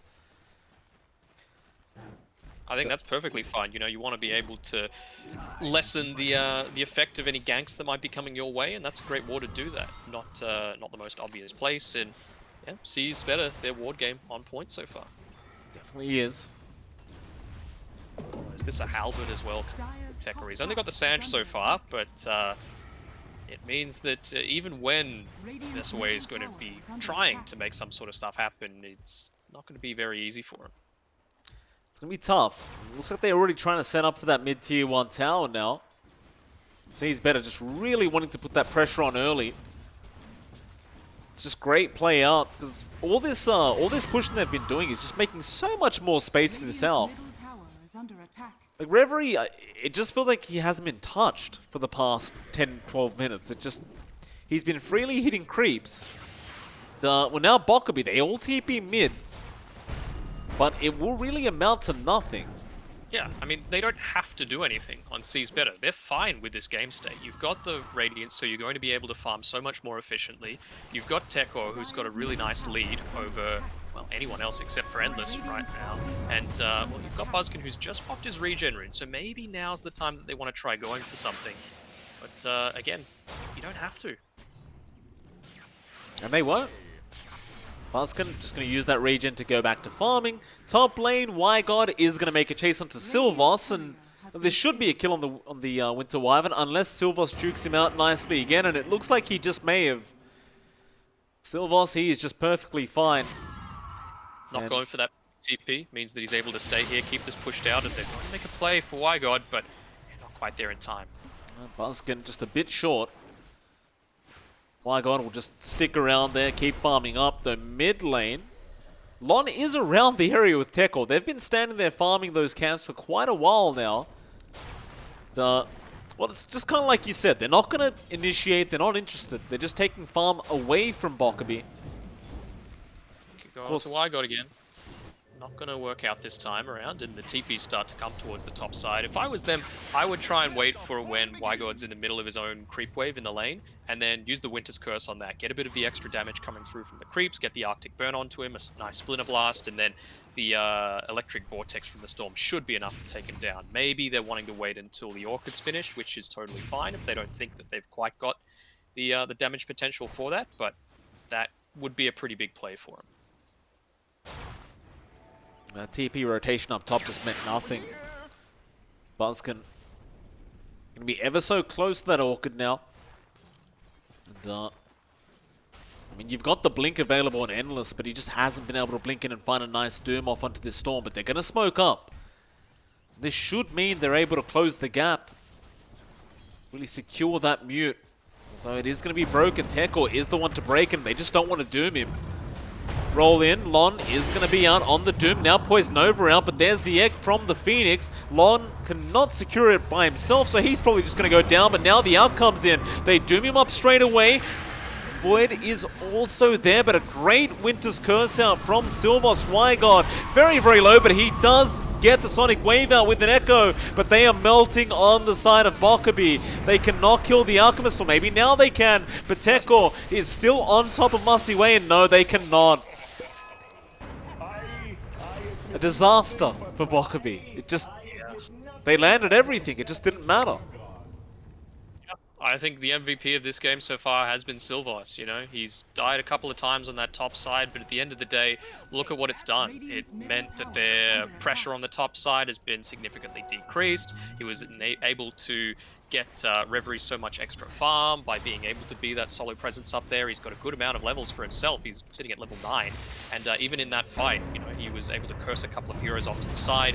He even, I believe, cold embraced the Alchemist while he still had the chemical rage up, so was able to survive through a lot of the burst before the Void was able to come in with the Chronosphere. Top lane, Lon will end up losing his own life. Wygod able to pick that up on the Quap. Was 4 heroes being committed there for that Earth Spirit, but they do eventually get him down. You still have the same problem of they just don't have anywhere to farm at the moment. With this Bokebi side, their whole jungle just being taken up by Tekor, and well, Masiway just kind of having to commit himself to this triangle consistently. And they just haven't found a way to get in there. Like, there's so many Plague Wards around that if you don't have a smoke, you can't really re-invade your jungle. Tekor's been really good at just making sure these scouting wards have been constantly out, being a nuisance towards the side of Bokebi. And even the Dire jungle, like while you've got Endless there farming a little bit on the Doom, it just doesn't seem to be enough. Like, they're not controlling the same amount of the map that that Seas Better currently is. Like now, Not immediately revealing that they've got vision. Masiway silenced up by Buzzkin. Nice stun out from Endless, however. They don't have the Doom for another 10, but it may be enough regardless. Buzzkin is dropping low and does go down, and so does Lon. Great stun in from Endless. What they needed, although Reverie's coming in, level 17, but if it's going to be enough, they actually self-stun. Yeah, great Fisher just stuns himself. Now Egg to be committed with Endless, just stunning him up consistently. Masiway, that is a dangerous position, sir. He will time walk out of there. Now the Sunray out from Game is Hard, and they will be able to get the Arc. Tekor even coming in, but it's just one by one. Silvos just in a Glimmer Cape behind him, but I don't know about this. They do get the Winter's Curse off. Wygod is falling low and does end up dropping. Can they get any more out of this? No, Masiway does get a Chrono, and Lon just rolls straight into him, trying to save Silvos, but he can't do it. Can the Void get out of there? He can. He'll just TP, and they just don't have the damage. As a support main, I'm very mad about that. There were 3 times that Silvos was going for the cold embrace onto himself, and he just got a double bash every single time. Even the Chronosphere finished, he went for it, and he got another bash at the perfect moment. So, a little bit of bad luck going Seas Better's way, but exactly what Bokebi needs to slightly come back into this one. Definitely a great fight for Bokebi. They're just going to head back, get back to farming on their end of things. You've still got this Alchemist who is getting quite big to worry about, even though you did kill him once. But assuming Seas Better was all together there, would have been a much different story, I'm sure. Did they just straight up not... Did Lon straight up just not see that Observer Ward that is sitting right next to Reverie at the moment? Because they had a Sentry Ward that's just expired right next to it. So, if not, that's some really valuable information that you don't want Bokebi to have. Radiant structures are Bot fortified. lane, Buzzkin. Radiant's top tower is under attack. A little bit there with the Void. We'll just leave him be in the end.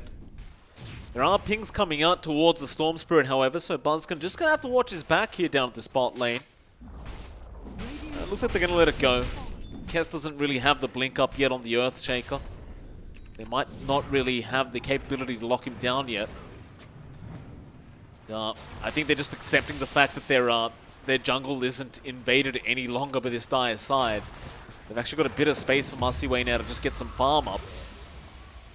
Now, I wonder if Lon is embracing the meme, or if this is just the way that he likes to play it. But this is the second game that I've seen him go Earth Spirit with no boots. Oh, I didn't even realize.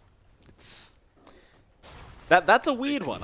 I don't know about that, but Buzzkin down at the bot lane ends up going down to Endless.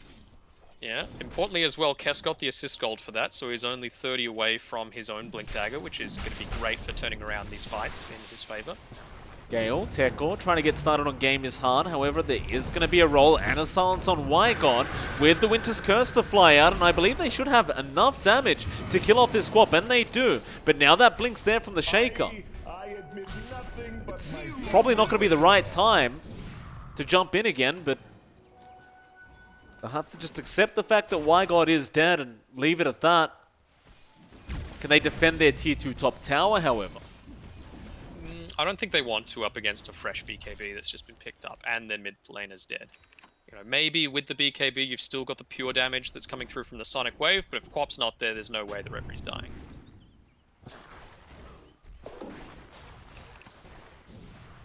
Slowly just sieging away mid lane like Tekor. He's just there, keeping the wave pushed in. He's got a nice siege creep around him as well. Chipping away. Quite passively. Looking back to the Void, Masiway. Looks like he's just trying to get a Manta style for himself at the moment. And his farm has really, really suffered. Like, he's still just behind Buzzkin. In fact, Tekor's ahead of this Void at the moment.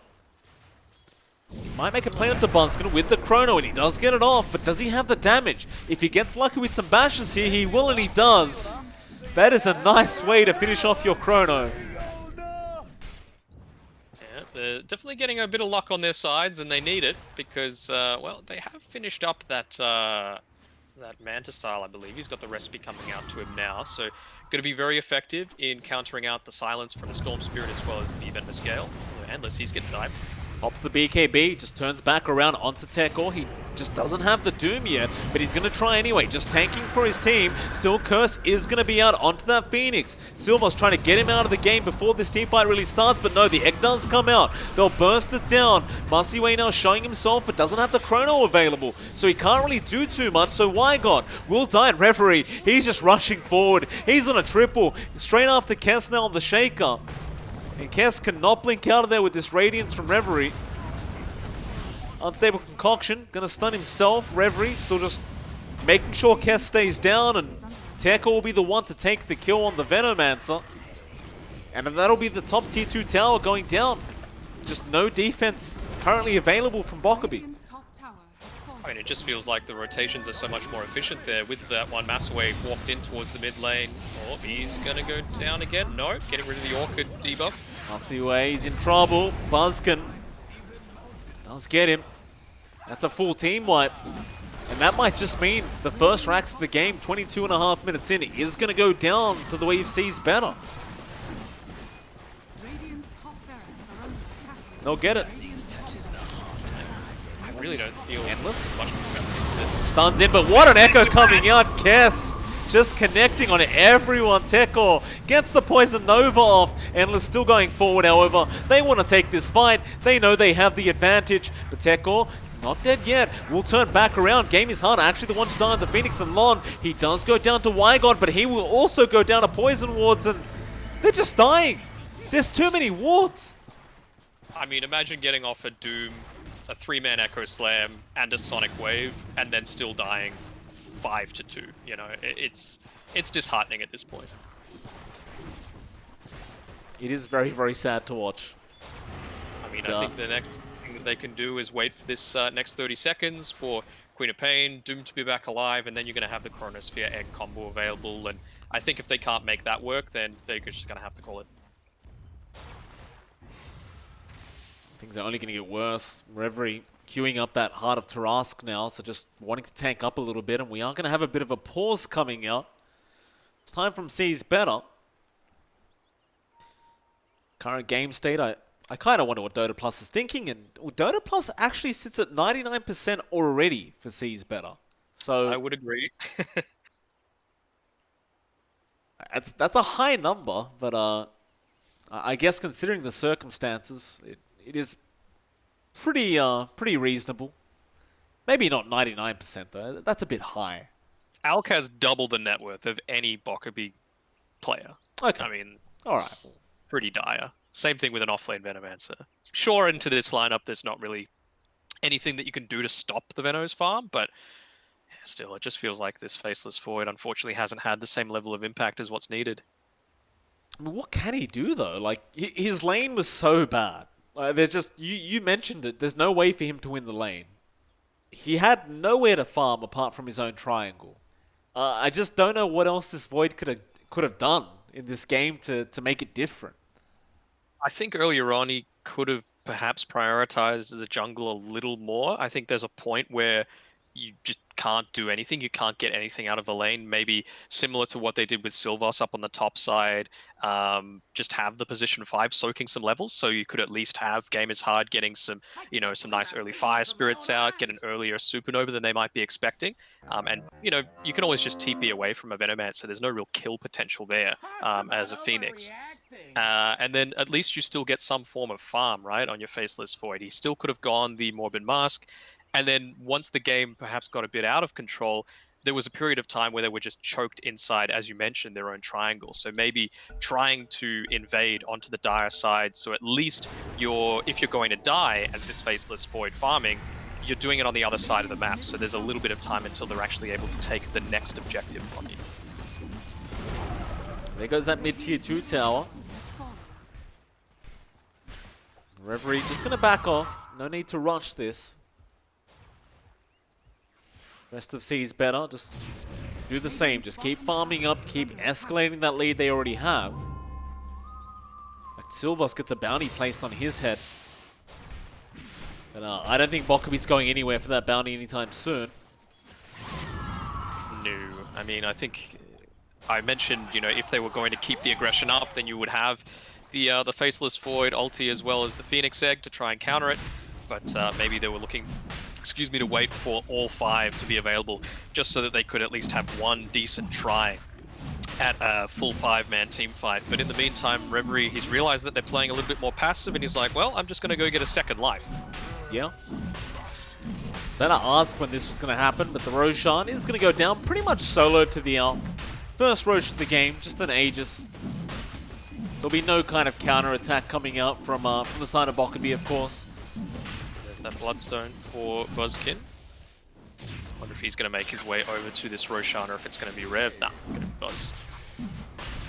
That's fair, right? Like, you'd rather give the Aegis to the Storm Spirit, and... Oh, now they just... Yeah, it's... If it was 99% before, then what... what does it sit at now? It still sits at 99%, so they give him a 1% chance. 99.49, I think, is what it's sitting at right now. Bokebi, they could try their best to just hold high ground. They've got all their ultis up. They're just gonna have to wait for C's better to make their entrance through to that high ground. Radiant's middle tower is under attack.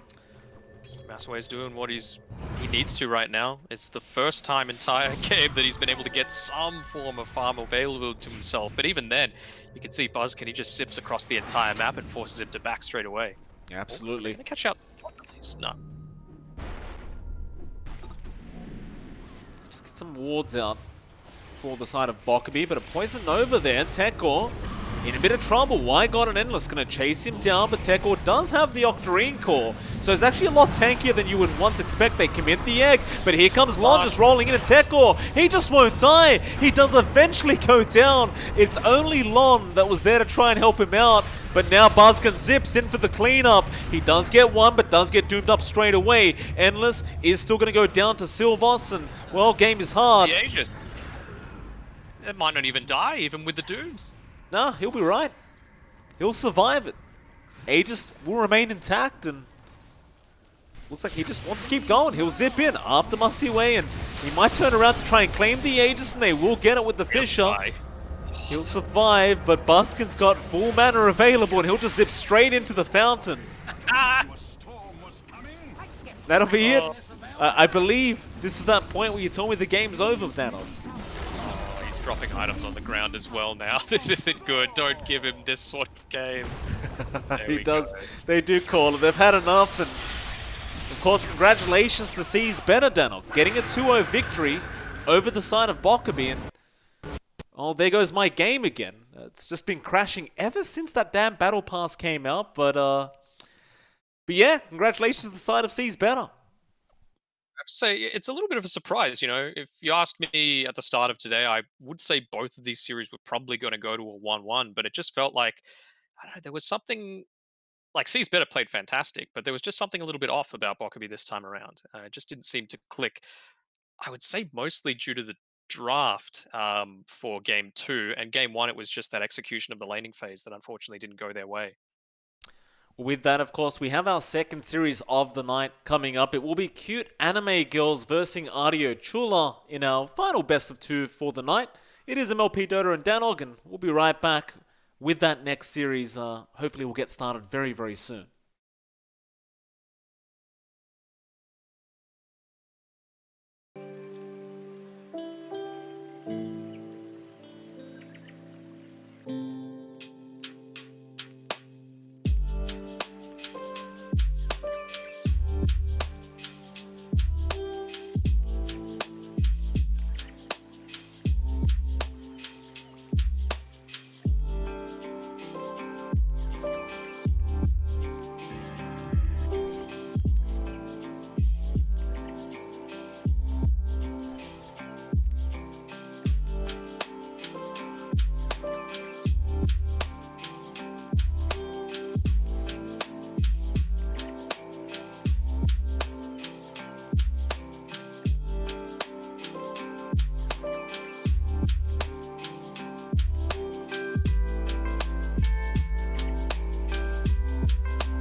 This is gonna be so much fun!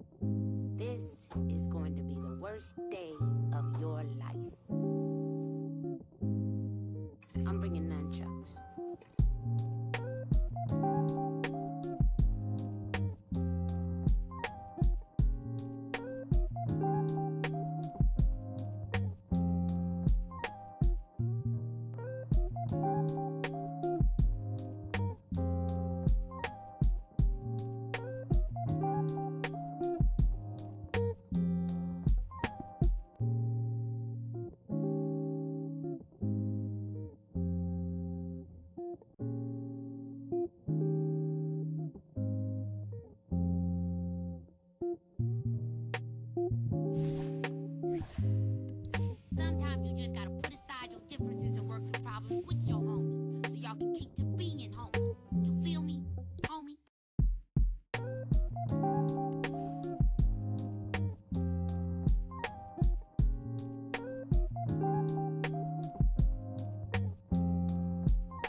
Alright, ladies and gentlemen, welcome back. We're finally here for our second series of the night between Adilo Chula and Cuteanimegirls. It is MLP Dota and the lovely Danog. Danog, how you doing, sir?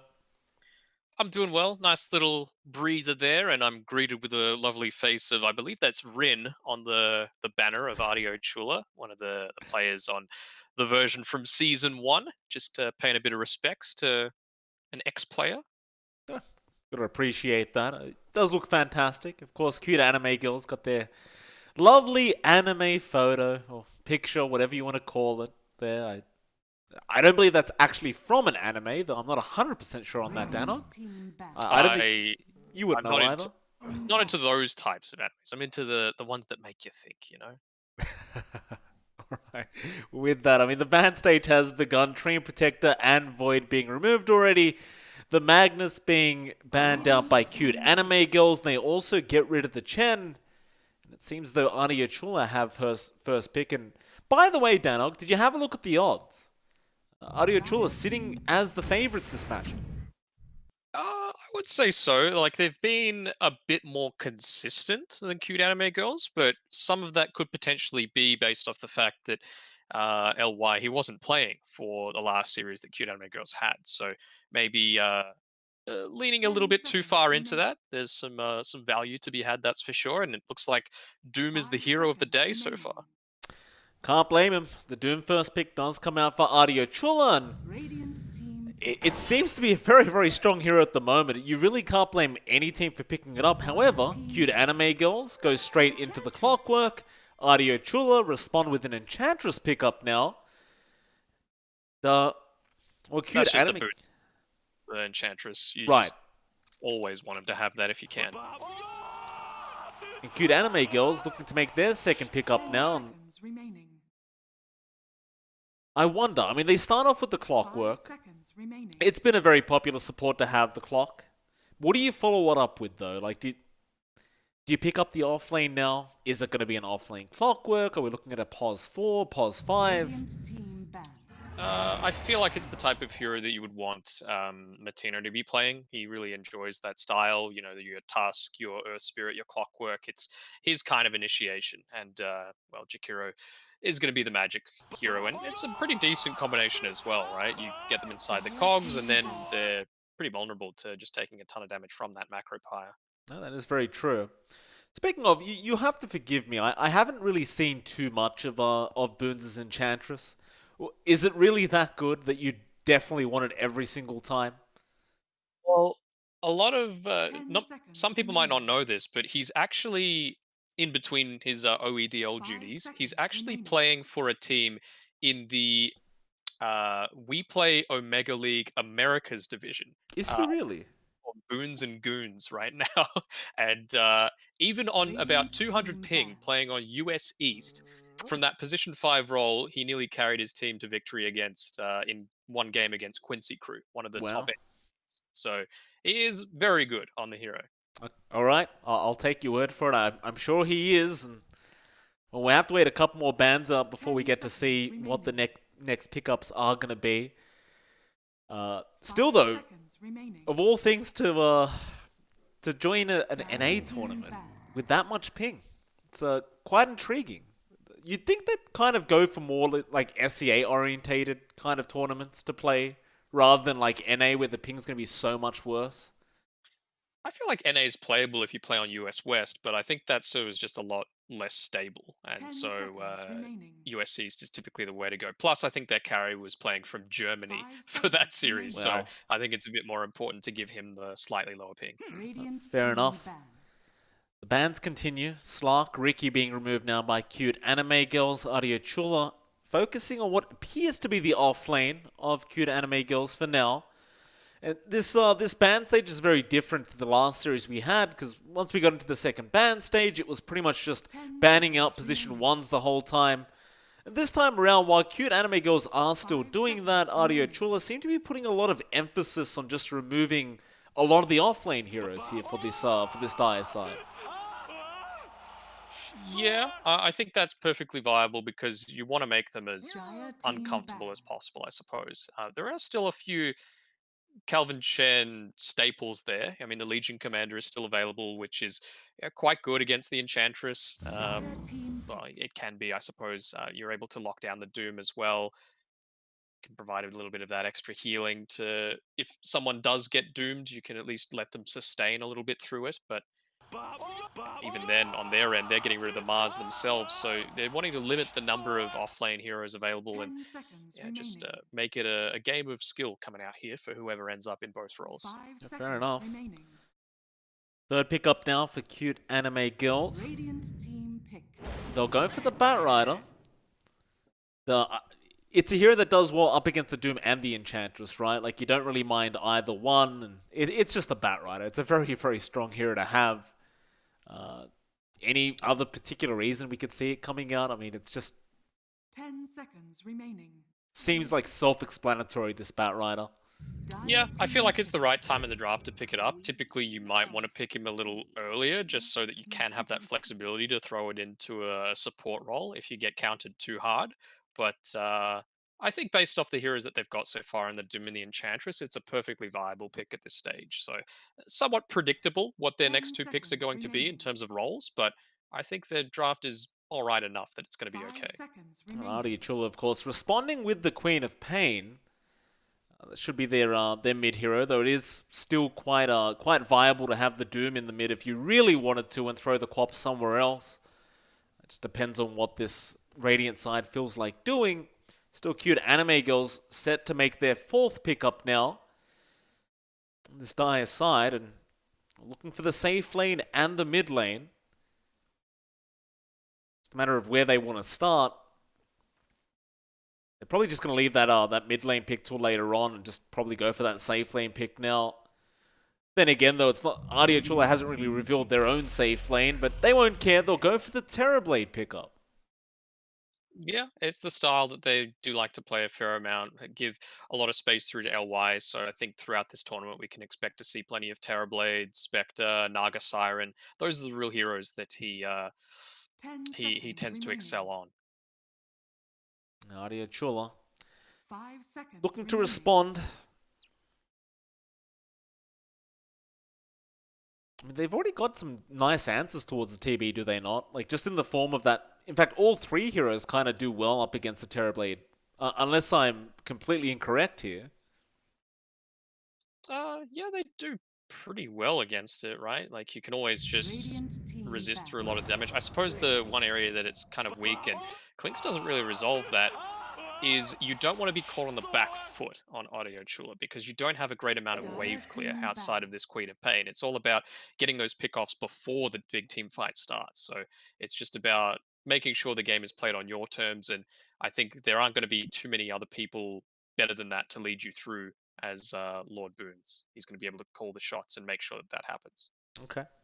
10 seconds. The final remaining. banouts now coming. The DK being removed by Adilo Chula. Cuteanimegirls seconds remaining.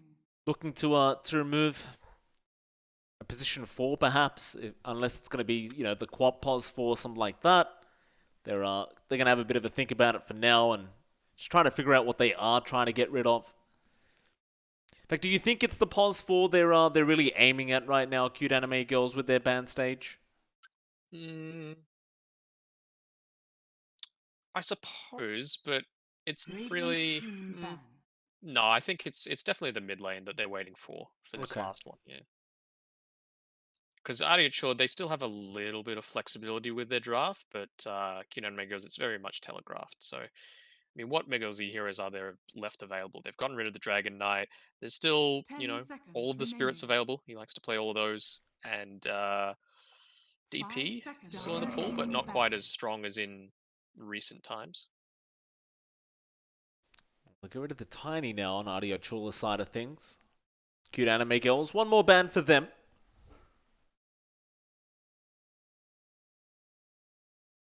Only 35 seconds of reserve time left for this 10 this seconds final ban remaining. out.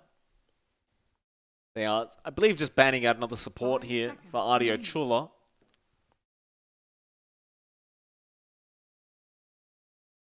It just seems to be so many ways to kill off this Terrorblade this game. It could be a really hard time for this TB. Especially when you got this Clinks already available that can just kind of scout the map, scout the jungle out, see if anyone's just, if this TB is just sitting there Radiant farming and just team pick. set up very, very easy kills for his team. And Adilo Chula, we'll see the Nyx Assassin being banned out. Their final pickup now, what will it be? I feel like that kind of telegraphs what their last pick's going to be, right? If you've got a Nyx Assassin, of course that's good 10 against the seconds Batrider and the remaining. Jakiro, but it's not really something Dire that you want to team pick. completely avoid. So maybe it's going to be an Ember Spirit that they're finishing this up with, one that perhaps goes into a Yule Scepter so that you can dodge out any sort of Orchid that Quap or Clinks might try and go for. Well, they'll go for the Rubik as their final pickup here for Adilo Chula. Cuteanimegirls. 10 seconds remaining. 5 seconds remaining. All right, they'll go for the pucks. They just round off that team fight. They have some kind of tempo setting mid. Miguel Z will be taking that one for himself. So the drafts are finished, Anog. I'm personally kind of leaning towards this Radiant draft, if I'm perfectly honest. How are you feeling about them? Who do you think came out a bit on top here with these drafts? I mean, the thing that's got me a little... I wonder how this mid Clinks is going to go against the Miguel Z puck. That's the big thing, because not fantastic at pushing lanes. He's changed up a little bit. And Splitgo, while he's a great player, he hasn't been playing quite as much as of late. So I wonder if he's going to be able to really hit the tempo that's required in order to get Adilo Chula the win before LY just gets too big and starts to run over him. Be a very, very scary time for Cuteanimegirls here. It's one of those drafts where if it takes off, it's just so hard to stop this Adilo Chula end. We've seen these Dooms as well. They just don't tend to struggle with net worth either. They escalate like crazy. Garchi should have a decent time in the on the Quap. Splitgo probably will have a very nice time on the Clinks. It's just hard to see them being slowed down here by Cuteanimegirls with these drafts.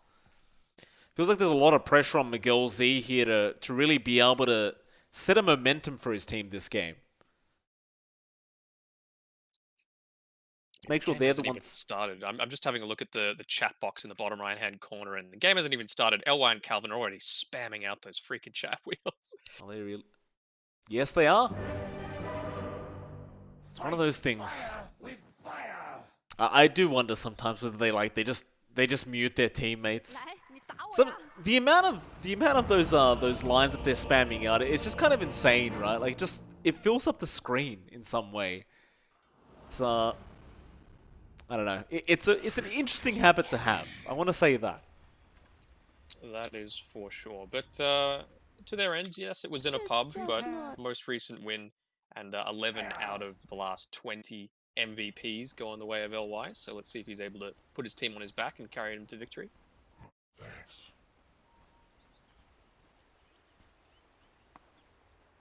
It's the man to watch.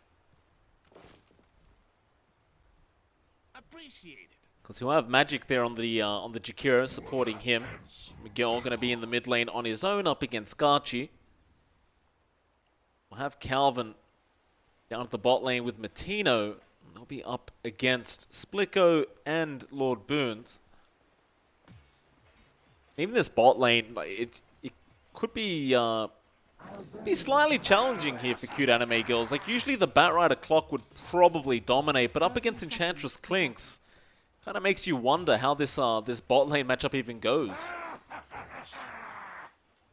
Yeah, I think I'm always going to give the edge to...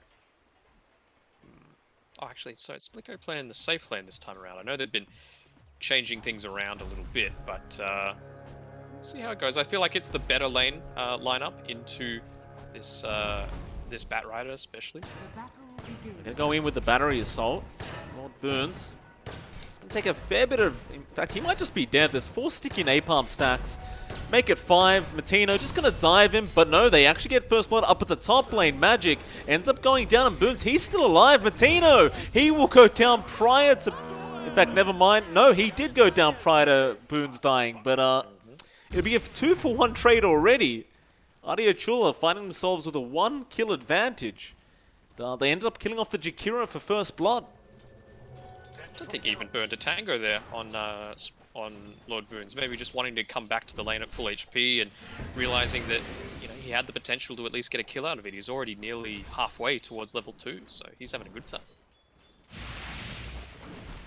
Ras begins again, but he's not going to be able to do it solo. LY just trying to go onto Riz there on the Doom. Harass him out with that Metamorphosis, and that's the ugly thing for the Terrorblade, right? Like, once this meta's over, it's pretty much the Doom's lane. This Doom Rubik shouldn't really allow him to farm up at all once the Metamorphosis is gone. It certainly gives you a harder time early on, and that's why Riz has opted to go for this Ring of Protection. Obviously, it builds into a lot of good things, but as well, you just need to be able to withstand that early damage. Of course, looking over to that mid lane, Miguel currently having a decent enough time up against Garchi, just finding himself with a slight lead this first wave. In fact, orbs forward onto Garchi, jukes out the Shadow Strike, and is going to get a bit of harassment out into this Quap. Tries to get the deny off on a creep, but misses out on that one. Bot lane, Boons going forward onto Calvin. Have to back off. Matino is going to be there on the clockwork. And top lane, Magic ends up going down again. Riz just being very aggressive on this Doom. And even at level 2, they can just kill her off. It's really not that hard. A little bit of trouble here is Matino, but he should get away with that TP. Not going to be all too healthy though, so has to go all the way back to base. And Calvin might be extending a little too far. Looks like he has. He won't die, but he's going to take a lot of harassment out from Boons. It's just not good news, right? Like, you really do want to dominate the lane as the Batrider clock, and it's just not happening so far. Like, Splicko's just free farming on the Clinks as we speak. In fact, they're going again, Calvin. He's going to try and make a run for it, but he's been slowed up by the enchant. He'll pop the Firefly, but that's going to do nothing. Just a bit of damage on Boons and Splicko, and they're just straight back to the lane. Yeah, enchant is just such a strong early spell to have, you know. 55% movement speed for nearly 4 seconds is insane, especially when you've got someone like Clinks that can just dish out a ton of damage early on.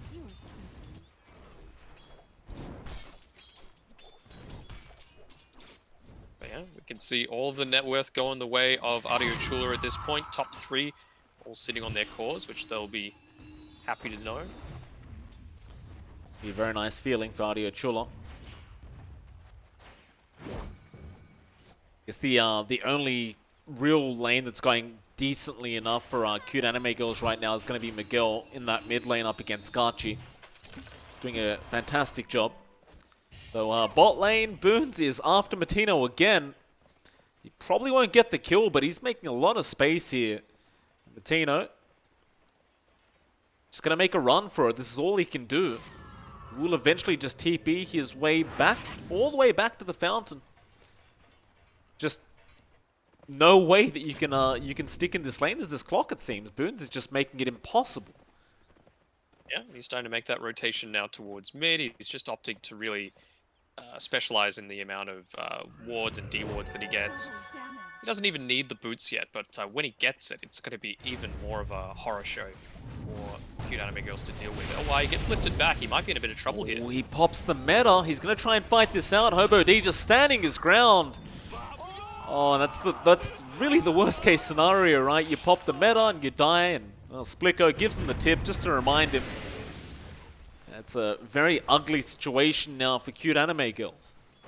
Yeah, you really have to have Magic right there ready to fight if you're going to go for that sort of play. Bot lane, Boons looking to go onto Calvin, it seems. Gets the enchant on, trying to get the Centaur close, but a great cogs out from Matino. Just make sure that Boons is unable to close the gap. Poor old Calvin, he's just been stuck at 12 last hits. Just can't do anything, and he'll even try to just contest this 5-minute bounty room, but won't be able to grab it. And now Matino will just chase him down. Meanwhile, top lane, Hobo D does die to Magic. And Boons still going. Riz now killing off Magic, and Garchi apparently dies to Miguel Z, but Calvin is going to go down to Splicko. And were all those kills in the mid lane? Is that where all this was happening? Most of them, yeah, except for the Calvin kill. Radiant's middle tower is under attack.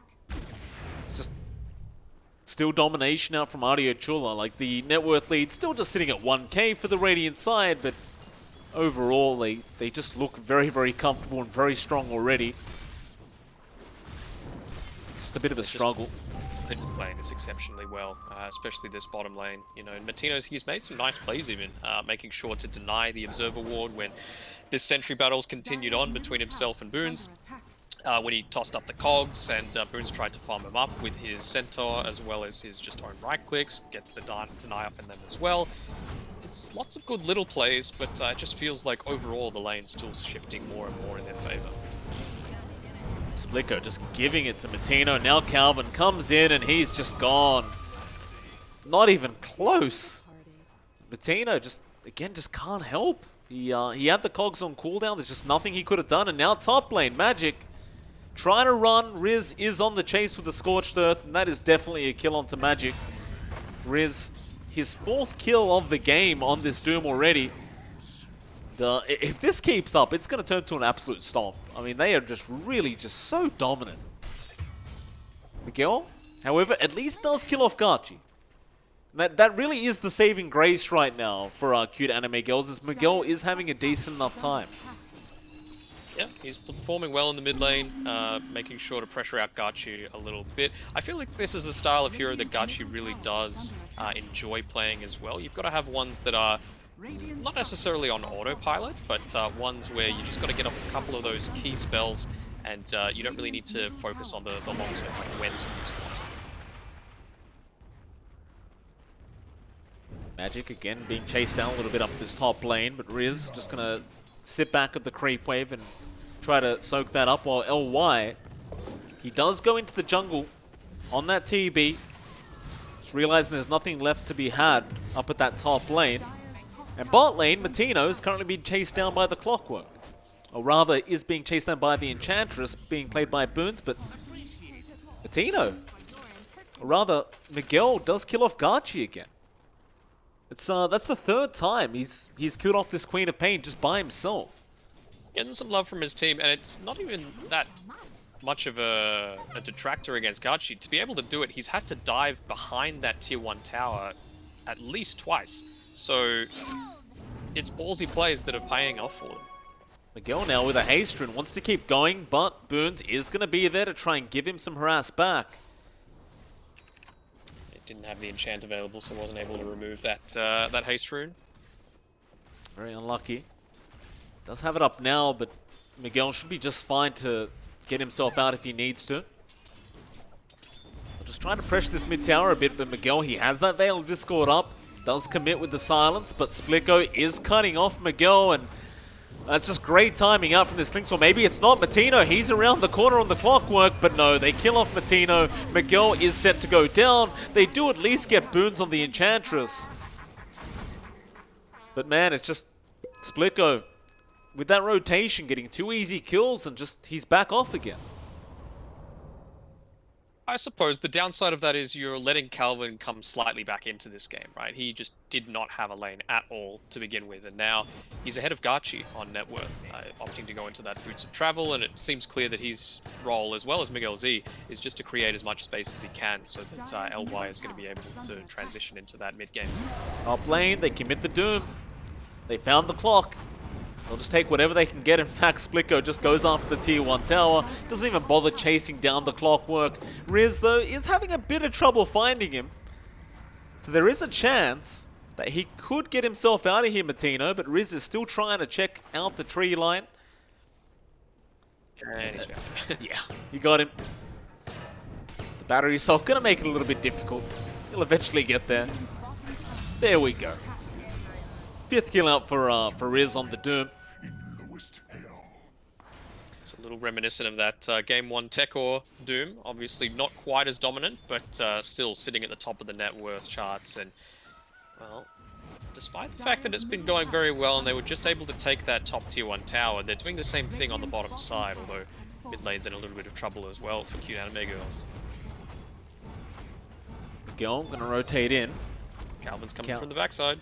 He's trying, but he actually does back off. Not able to find the angle there. Meanwhile, Splicko still playing around with Miguel, and here comes Riz just rushing in, but a great dream call out from Miguel Z, just trying to disengage. Magic copping a lot of damage out from Splicko. Looks to drop, but still trying to run. The Sonic Wave out from Gachi will clean up. Calvin also to drop. Cuteanimegirls just, again, unable to fight back. They just can't do it right now. So they are hitting way too hard on the side of Adilo Chula.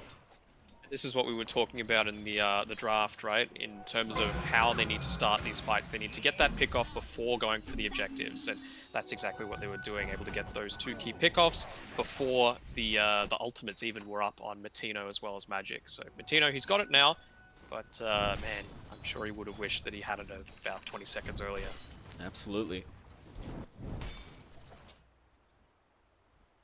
Calvin, I mean, it's this Batrider game is been tough. He's still trying to work towards those Boots of Travels. We haven't really seen him make any rotations into the jungle to just farm up there. I think he's just been leaving it for LY. Speaking of LY, this is just Sunder Magic, as he was quite low on HP. They are going to go for a bit of a smoke now. Just as 3. See if they can find an easy pick-off for themselves. And they're looking down to the bot lane where Gachi is currently farming. Tino, of course, going to be trying to hookshot in first and does get it off onto Gachi with Miguel, who has the follow-up. Very, very nice smoke rotation out from the side of Cuteanimegirls. Splicko just cleaning up his courier on the way as he's stealthing around the map, trying to find a pickoff. He's opted to go for the Midas as well, so a bit more of a greedy build, realizing the fact that, look, it's going to take them a little bit of time to get LY up and online before they're trying to make some real map pressure start to happen. The thing is, though, like, even with that Midas, we're 12 and a half minutes in, he's almost halfway to the Deso. Like, he's basically there. It's... Give him a few minutes, he might just have it up, and it's going to be a real cause of concern here for Cuteanimegirls once he does have it up, though.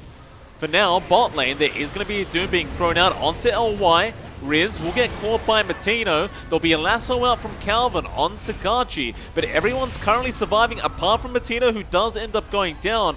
Now Riz, perhaps going a bit too far forward, needs to also back off on the Doom. And does. And so far, it's just been a 1-for-1 on the supports, but make that a 2-for-1, Calvin. Will go down to Gachi. They do at least get the bottom tier 2 tower while they're there, but do they want to reinitiate this team fight? They've got a bit more time in the meta, but Riz, he just jumps in with the stun and the scream out from the Quap, and they just kill off LY. But there is going to be 2 kills going back the way of Cuteanimegirls.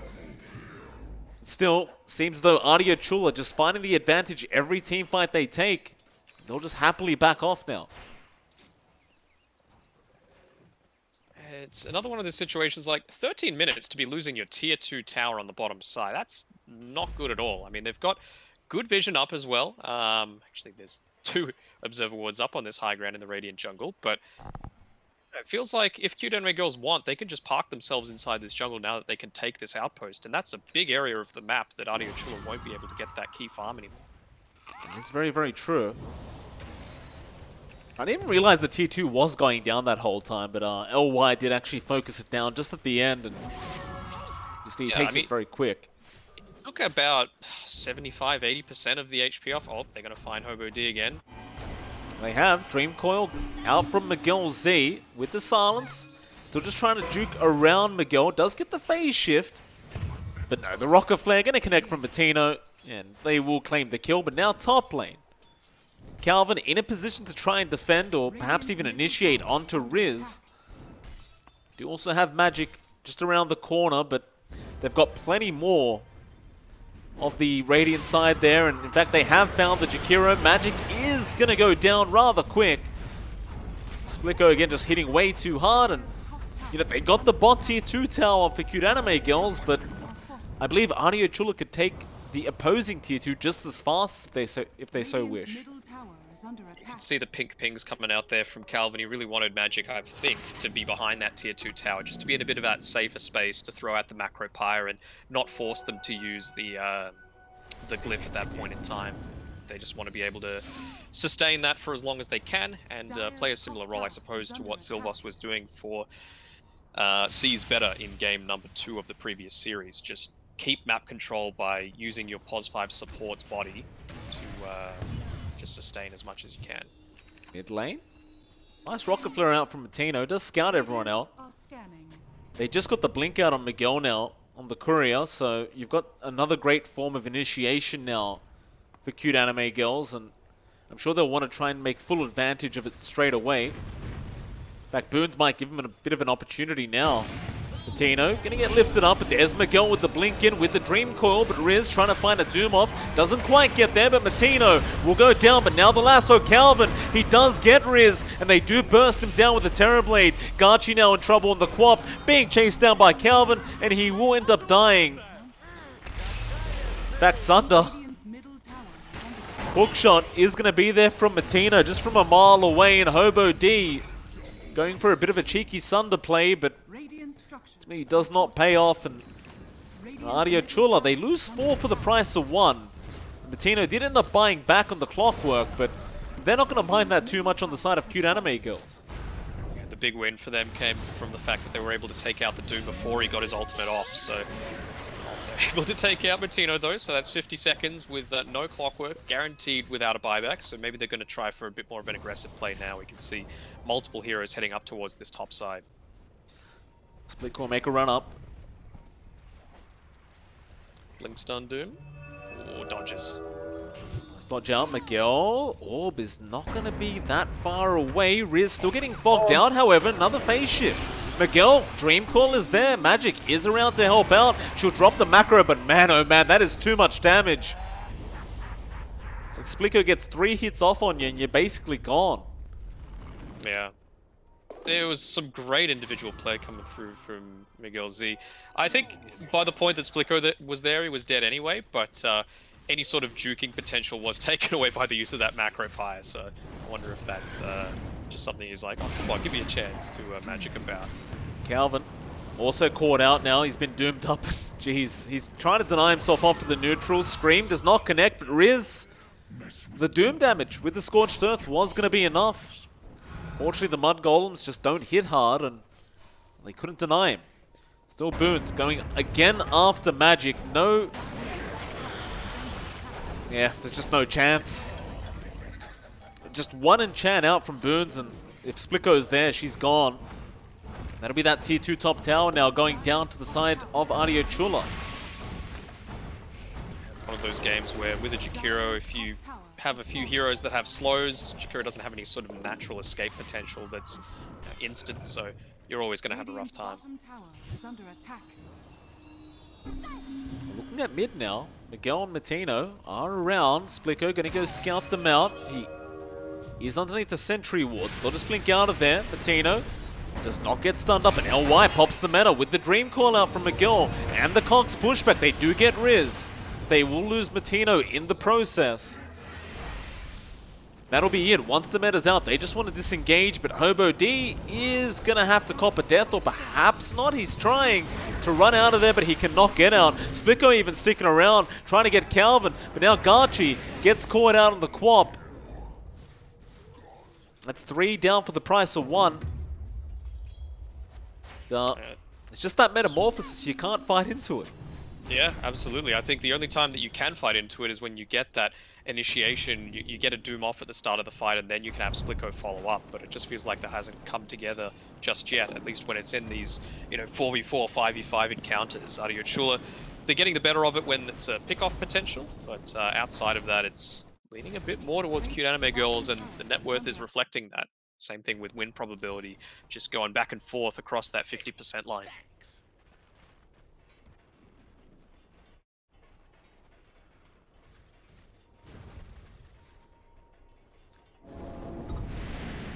Take the outpost on the Dire side.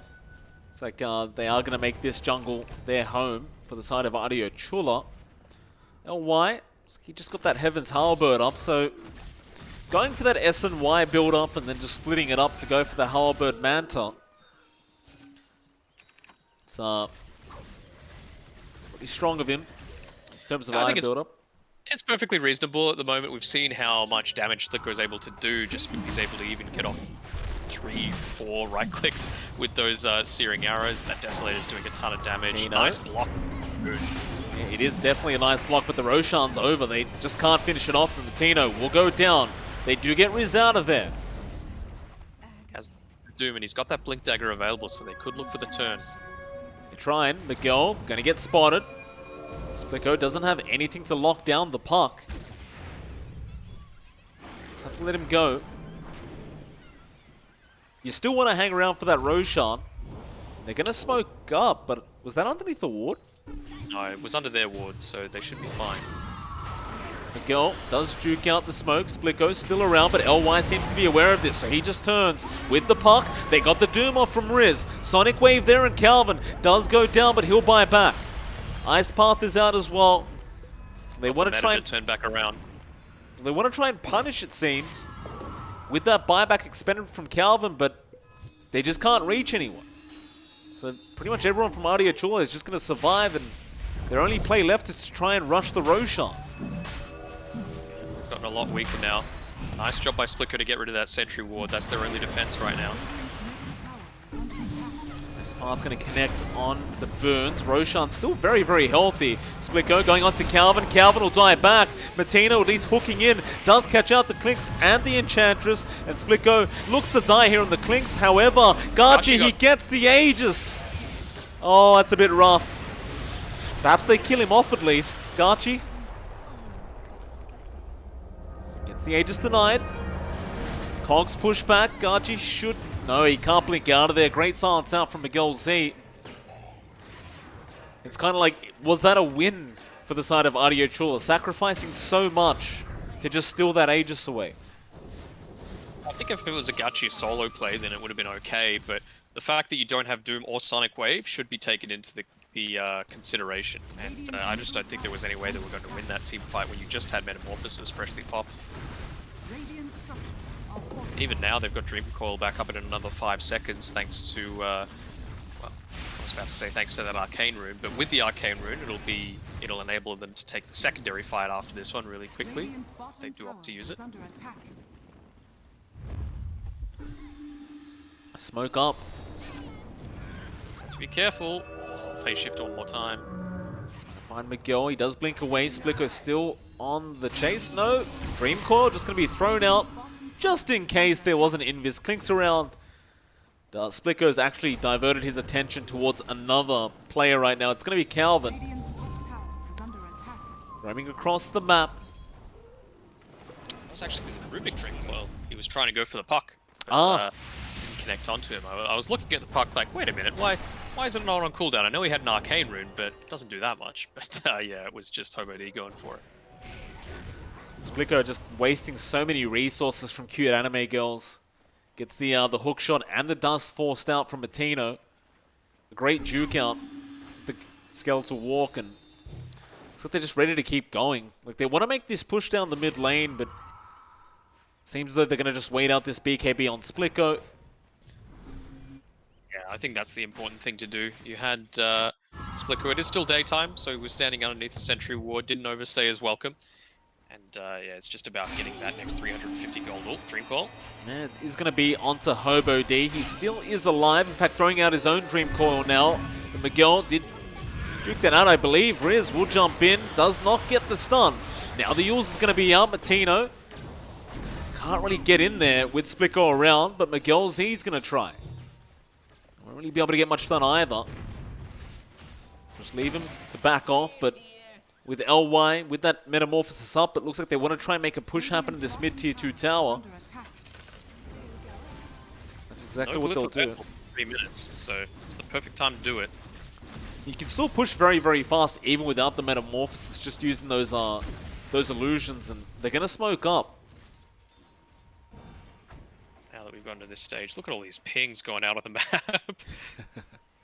Gonna walk onto the high ground. It's a bit of a risky place to go, though.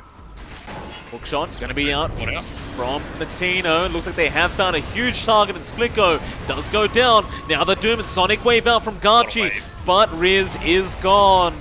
Boons on the run. Hobo D doing the same thing on the Rubik. Matino will eventually drop on the clock. A 2-for-2 trade, but say the side of Cuteanimegirls seem to be pretty satisfied with that. You'll see Garchi immediately just trying to split push that mid lane, just trying to skip the creep wave, but I believe he can't really get rid of that siege creep. So that tier 2 tower is still going to be in quite a bit of danger.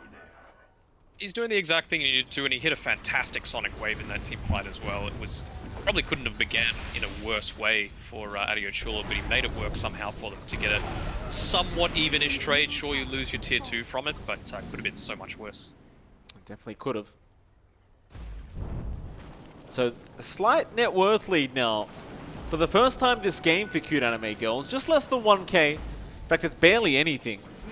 But it's a start towards a nice little comeback into this game. I wouldn't necessarily say comeback anyway. They weren't that far behind, but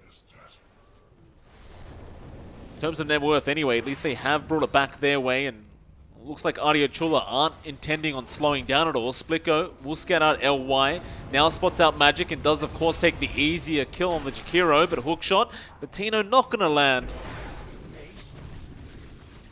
Now it's back to just re-invading that dire jungle. Boons is eventually going to spot out Matino, but doesn't have enchant available at the moment.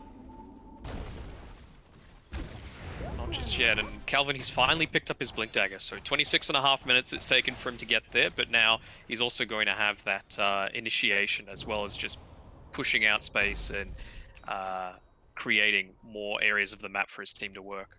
Splico, he's chasing him though. Dire are scanning. Dire's middle tower is under attack. Immediately makes a beeline for him as he starts catching that outpost, but feeling like it could be a little bit of a bait. Adilo Chula, they're just going to be more than happy to sit back for a little bit. Cuteanimegirls will basically do the same thing. Like, there's just so much farm to be had right now in LY. He's just so close to having the full butterfly up. Just waiting out that extra gold. He buys out the butterfly, and they do smoke up immediately afterwards. I'm interested to watch Hobod's positioning in these team fights because it feels like he's constantly getting picked off by this Miguel Z Park, although it's happening to Splico this time.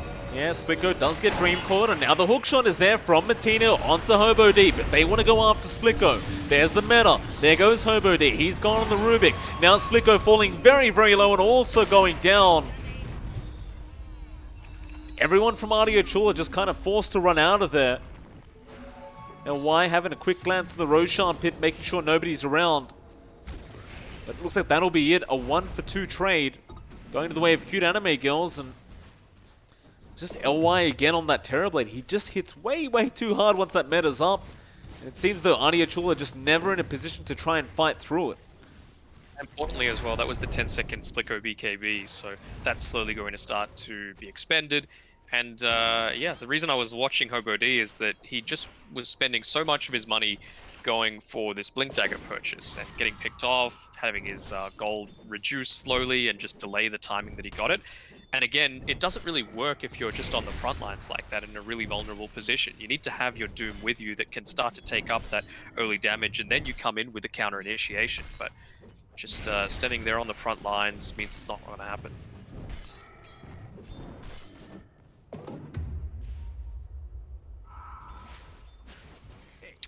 Raggy Coat's a nice pickup. Definitely is. Calvin will take it for himself. About his survivability a little bit, especially up against Splicko.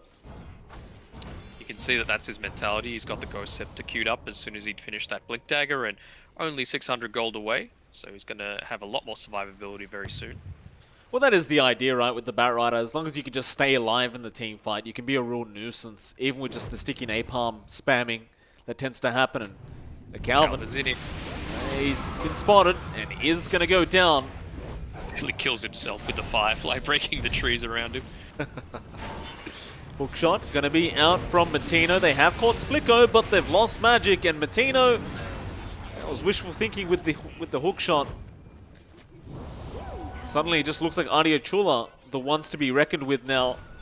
They do go after that bottom tier 1 tower. Of course, Miguel Z is currently just splitting the creep wave and not allowing them to have a creep wave to go into that tier 2 tower, but at least get a tier 1 for themselves. It's not too big of a deal right now for Adilo Chula. 30 minutes, still neck and neck. That win probability graph starting to trend back upwards towards their favor.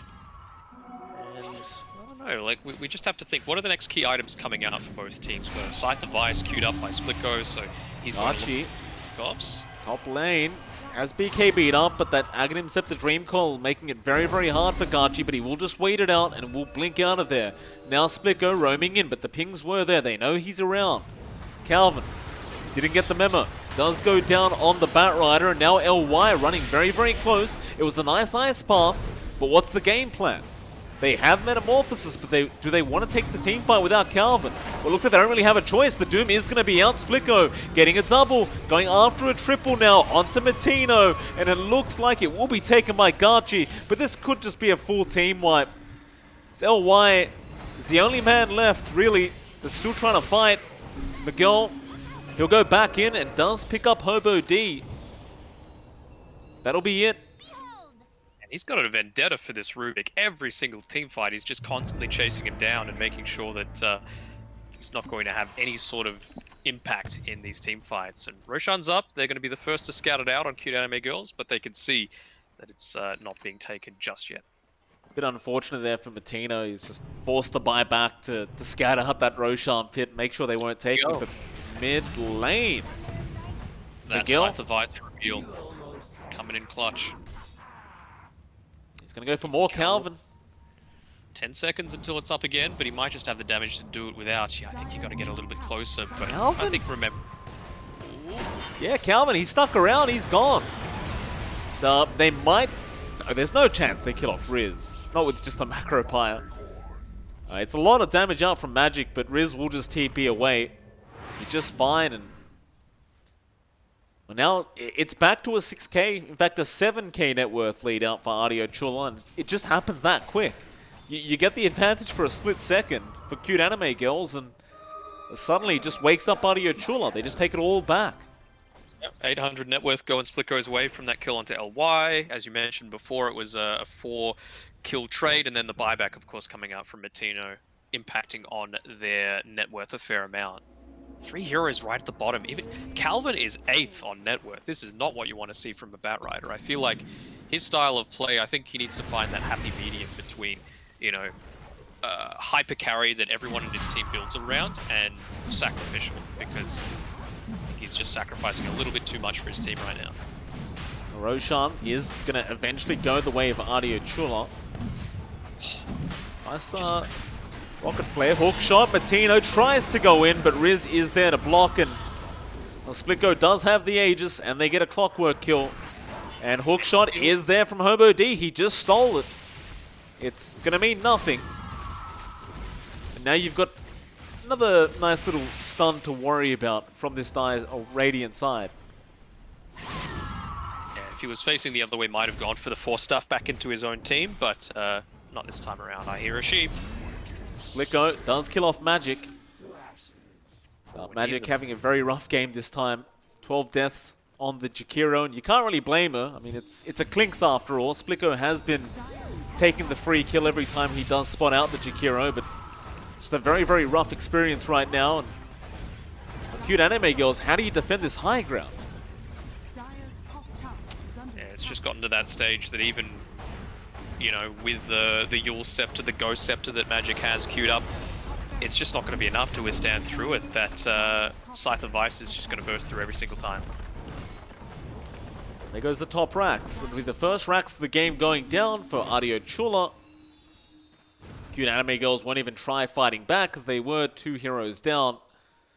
I think at this stage as well for Cuteanimegirls, you're probably just waiting for that point where LY's at that 6-slotted mark. There's really nowhere to grow, and you know, you just try to make a play at that point rather than trying to contest any earlier. But how ridiculous is this Clinks? Like, he has almost 7k HP right now. Yeah. I mean, that is based off the fact that he's level 25, obviously getting the increased health damage coming from the death pack. LY is in trouble. Yeah, he is. He gets jumped. The Doom is going to be there out of Riz, and LY is going to go down to the Sonic Wave. Of course, Splico is looking for more, but LY will buy back, coming into the team fight again. He still has the meta, but they are going to disengage ASAP. Calvin doesn't have lasso, but a great dream call out from the puck. Can they capitalize? LY, he pops the meta, trying to go after that Queen of Pain Garchi, but he's still surviving. Miguel kills off nobody. In fact, they're all still alive. LY trying to hit anyone. Burns just not really taking too much damage. Now Riz will come back in onto that TB. LY still has the Sunder available and will commit it onto Splico, but he just stands his ground. He just does not care. And that's got to be it. You just had the buyback on the Terrorblade. It's been as much of a 4 protect 1 as you can make it. Sure, Miguel Z, he's still got a decent amount of farm, but I just don't think cutting this this next wave is going to do all that much. He's trying.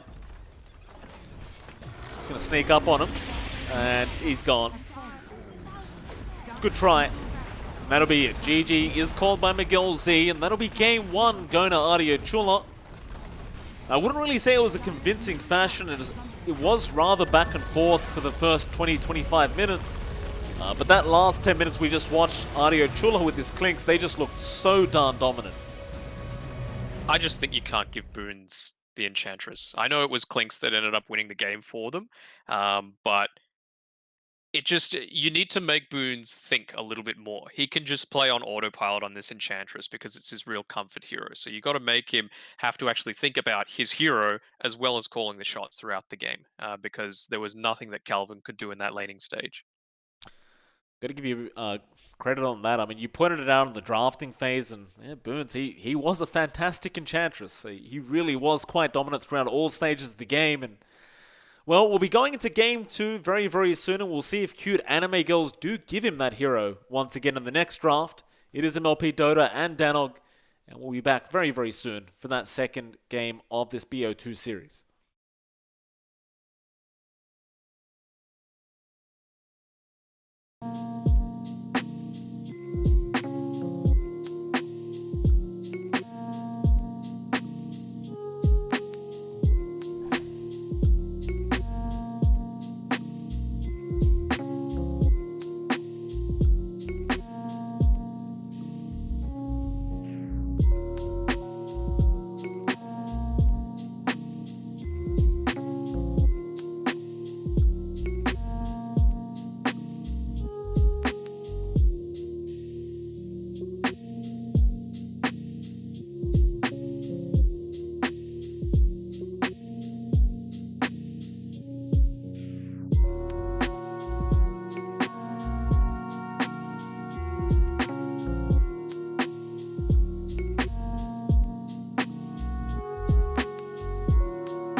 All right, ladies and gentlemen, welcome back. We are here for game number 2 between Cuteanimegirls and Adilo Chula. It is MLP Dota and Danog. Danog, welcome back, sir. How you doing? I'm doing well, and looks like we've got a little bit of a player change in between that one. So Adilo Chula, they're going to be playing with WT Hung instead of Hobo D this time around. I think he was initially going to be playing in game number 1, but there were a few connection issues. So looks like he's resolved all those for this one. Oh, good to see. Welcome, Hung, of course, and see how he performs. Of course, Hobo D was doing a decent job in that last game, and definitely contributed to Adilo Chula pulling off the game 1 victory. Things could get even harder though with WT Hung being around now for this dire side. And you know, Danog, you kind of talked about it last game as well. And I think Cuteanimegirls, they got the point. They banned out the Enchantress this game. So Boons, he might have to have a bit of a think of what he's playing this time. Just comfort, just go Chen. Simple. Just Chen, okay? Yeah. All right. Dire team pick. Cuteanimegirls, they'll start with the Phoenix. I believe Matino has been playing a hell of a lot. Adilo Chula. That Phoenix might influence things though. When previously when people were picking Phoenix in season 10 1 seconds against Adilo remaining. Chula, I think it was Black Santa that was playing Radiant the team pick. Snapfire that they drafted for them a fair amount on Adilo Chula. So we'll see if they opt to go for that one. It hasn't been banned out just yet, and of course it is good at dealing with the egg, but you don't want to put all of your, no pun intended, eggs in one basket from the get-go. No, you definitely don't. I do like the 10 tiny seconds opening from remaining. Adilo Chula. Cuteanimegirls looking to make their second pickup now. 5 seconds remaining. If you were to pick up this Chen for Boons, by the way, when do you pick it up? Like, do you leave it till later on? Do you just go for the second pick Chen now? Is he really going to pick Chen, Danog? I mean, it is one of those other heroes where you can just play it on autopilot, you know. I feel like maybe there's a bit more micro required with it rather than an Enchantress, which is just one unit, so you don't have the complete uh, ability to focus on, I suppose, the macro game instead of the micro. So it might be a bit less of a factor. I can still see them doing something like, I don't know, Grimstroke. Boots has played Wyvern a fair amount. So I'm liking that one. Interesting stat about the Tiny, actually. Uh, at the end of last week, this is coming from Poglet, by the way, I think it was picked up, I think it was 57% of the time, picked 10 or seconds banned, remaining. I want to say. Let's just go with picked. But it only had like a 9% win rate. 5 So Wow. seconds remaining. horrible win rate on the Tiny. So I'm interested to see where Adilo Chula choose to run it. Why do people pick up this tiny so much? Like, if it's got such a bad win rate, what's the idea behind it? I think it's just having confidence in your own draft that you're going to be able to snowball with it, because it's not one of those heroes that plays well from behind. You do need to get that early advantage so that you can, even as a pos 4, for example, get those solo kills. If you're playing it as a position 2, you absolutely must dominate the lane and then get a good amount of your farm coming from kills. 10 seconds It's good at remaining. pushing out lanes on your own, good for 5 repositioning if you've seconds got remaining. things like, the Dream Coil, for example. Easy to snap that. It's easy to reposition heroes that Dire team might not ban. want to be right in the middle of your team, or you want to get them the hell out of your team as well. So it's pretty versatile, but it's certainly got its deficiencies as well. All right. They went for the second pick Ember for the side of Adilo Chula, so already it looks very, very aggressive from this dire side. Mind you, Cuteanimegirls, they did go for the second pick Undying, which we never really brought up. But that Undying is now out and about for this Radiant side, and that is quite a lane-dominant hero if you've ever seen one. Whether they Is run it as a POS 5 or 4 is a different story entirely, but I'm assuming in this case it must be a POS 4. 10 I seconds think it could be a remaining. 5. I think that's perfectly reasonable. You essentially, 5 it's not one of those seconds heroes that really remaining. scales all that well with like net worth.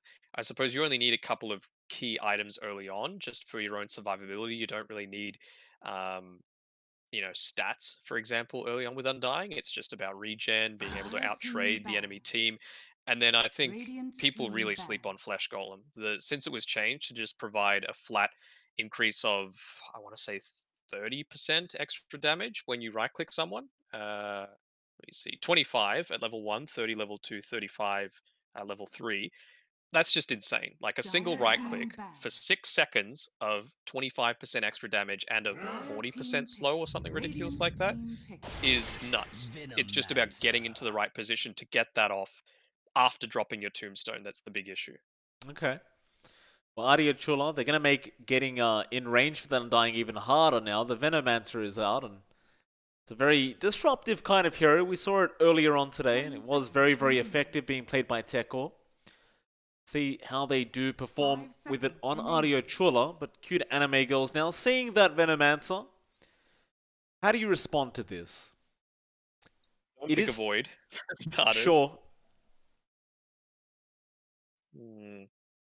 Just something that's able to trade relatively well, that likes fighting within a closed space. They're lacking a little bit of stun as well right now on Cute Anime Girls, which might be a little bit of an issue. Um, hmm. They're going to use a lot of reserve time for this third pick. That Venom may have put a bit of a spanner in the works for him. It seems like one of those heroes you have to just be ready to deal with, otherwise it just kind of takes over the game. And Cuteanimegirls, they go into the Morphling pickup, which is not something we see so often anymore. You do obviously have a natural spirit vessel carrier already in the Veno or the Ember. They pick it up 10 nonetheless. seconds remaining. I think it's okay. You know, you're a ranged hero, so you're not 5 quite as seconds susceptible to the remaining. harass coming out from the Venomancer. Veno's got one of the lowest right-click damage in the game. All of his damage really comes from that damage over time. So, especially when paired with an Undying, you're able to get some good trades off in the super early game and try and bully him out, get that Morphling the early lead. I was thinking maybe it might be something like a Morphling or I don't know, an anti-mage that's still got some good mobility, or a Slark that can just Dark Pact off the Venomous Gale or the Poison Sting. But Morphling looks fine too. Team pick. Adilo Chula. Oh, AA comes out, so just another counter towards the Morph. And even all those heals that were available on Cuteanimegirls now are essentially gone, assuming the Ice Blast does connect. So you had the Soul Rip, you had the Sun Ray, and of course you had the Strength Morph of the Morphling. 10 seconds. All of it's kind of remaining. gone now with that Ice Blast from Adilo Chula. 5 seconds. I do really remaining. like that pick here from this dire end. It seems to just counter out so many things on the side of this Radiant side. And I'm just seeing what offlaners are really left for Cute Anime Girls at this point. They might even opt to do the Phoenix in a core role as well, just because AA's got one of the longest Radiant team right ban. clicks in the entire game. So you want to make sure that you're able to get enough regen either passively or just by being able to avoid him while still being able to farm. So when you've got that, when you're using his E for the extra Red damage, you team obviously ban. have even more range, so it's really hard to deal with. But even just in the Radiant team ban. just neutral trade, it's going to be rough for him. Well, they'll pick up the Storm Spirit now for Cuteanimegirls, so that'll be their mid being brought out. And in all fairness, the apart from I suppose the Avalanche toss and the chains, there's not too much to hold the Storm Spirit down, and some very easy targets for the Storm Spirit to go after, assuming it has a decent enough 5 time. seconds remaining. I don't know though. It's kind of like if the Storm Spirit falls off, if it doesn't have a good laning stage, you start to question whether the Morphling will have any space to actually get any form of farm up. And alright, they finished it off with the Centaur now. So it seems like a 4 protect 1 side sort of lineup here from Cuteanimegirls. Yeah, I'm going to be looking out mostly for what the supports do on Adilo Chula, just because Centaur 10 is one of those seconds remaining. offlaners that, I mentioned you really have to pick something that 5 if they seconds choose to swap the lanes up can, for example, lane into the Venomancer, and he's one of those heroes that can cut. So he can just go behind, still get his good amount of farm, while, you're happy to draw even with a Veno in the early game. Final We'll pickup. see. Adilo Chula. I mean, they're lacking their own position 1 right now for this dire side. What do you want to go for? I mean, Ember could be a 1 as well. I've seen Splitter Sure. play that plenty. Alright. I mean, they could definitely just switch it up whenever they want. Not locked in quite yet. As well as that, I mean, are we looking at a core Venomancer, or it's not going to be a core Tiny we're seeing here, right, with this draft? It seems like the potential's there, but I'd say it's less likely to be a core Tiny. oh, okay. So support Veno then, or also a core Veno? I'd say it's the only thing I'm not quite sure about is Ember Spirit, whether it's going to be mid or safe lane, but I'm pretty sure it's Veno 3, Tiny 4, AA5. Okay. Adilo Chula, 20 seconds. Neck minute. It's going to be completely wrong.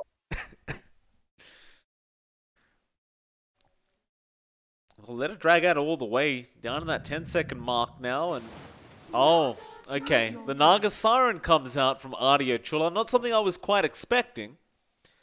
What are you thinking about this Naga? I mean, it's a Splicker style of hero, sure.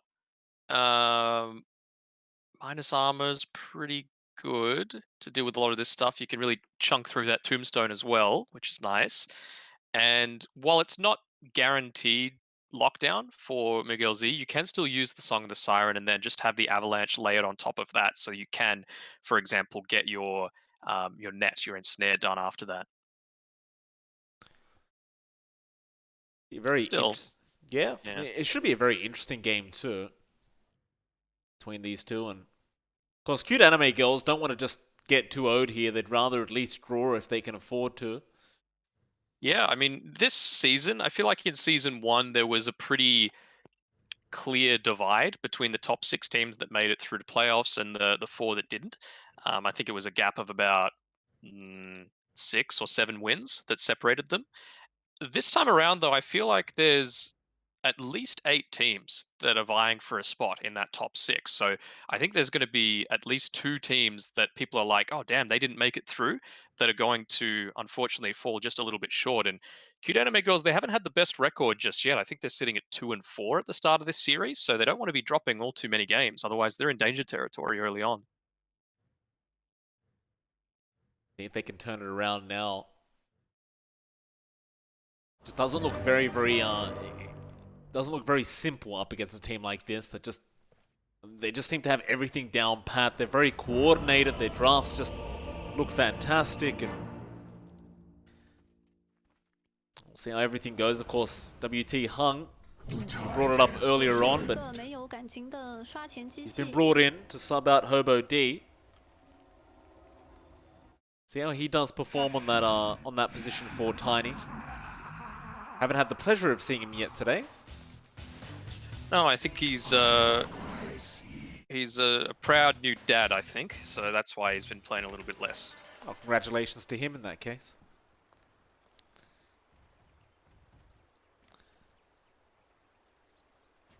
Riz and Very Lord beginning, Boots. yeah, we've got 3 of them coming down towards this bottom side of the map. So maybe going for some sort of pick-off potential. You've got, the slow coming out from the Veno. Might look to combo that together with the cold feed. I feel like Chilling Touch is just way too value to pass up, though. They're just going to wait around, see if they can get themselves a nice little victim to walk into this little trap. 30 seconds to battle. Spidey senses are tingling a little bit, though. I think they feel like they know what's going on. Ngachi just going to secure the other bounty rune. Magic was staring towards that high ground. She might try for this. Just looking to run up the staircase. I imagine she'll probably just back off as soon as Gachi is spotted out. No, she'll actually run up to him, try and see if she can take it, and Gachi will be able to take the bounty rune.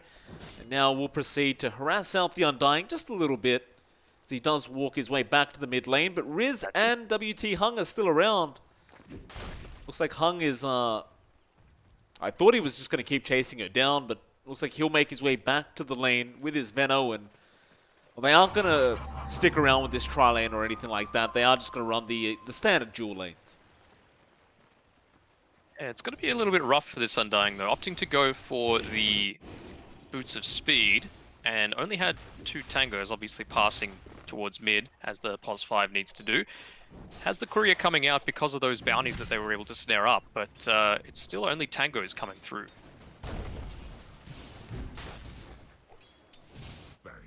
So I'm wondering, how are they going to... You want to be spamming that decay as much as possible early on, especially before Riz really starts to have that impact with a couple of extra levels in his spells.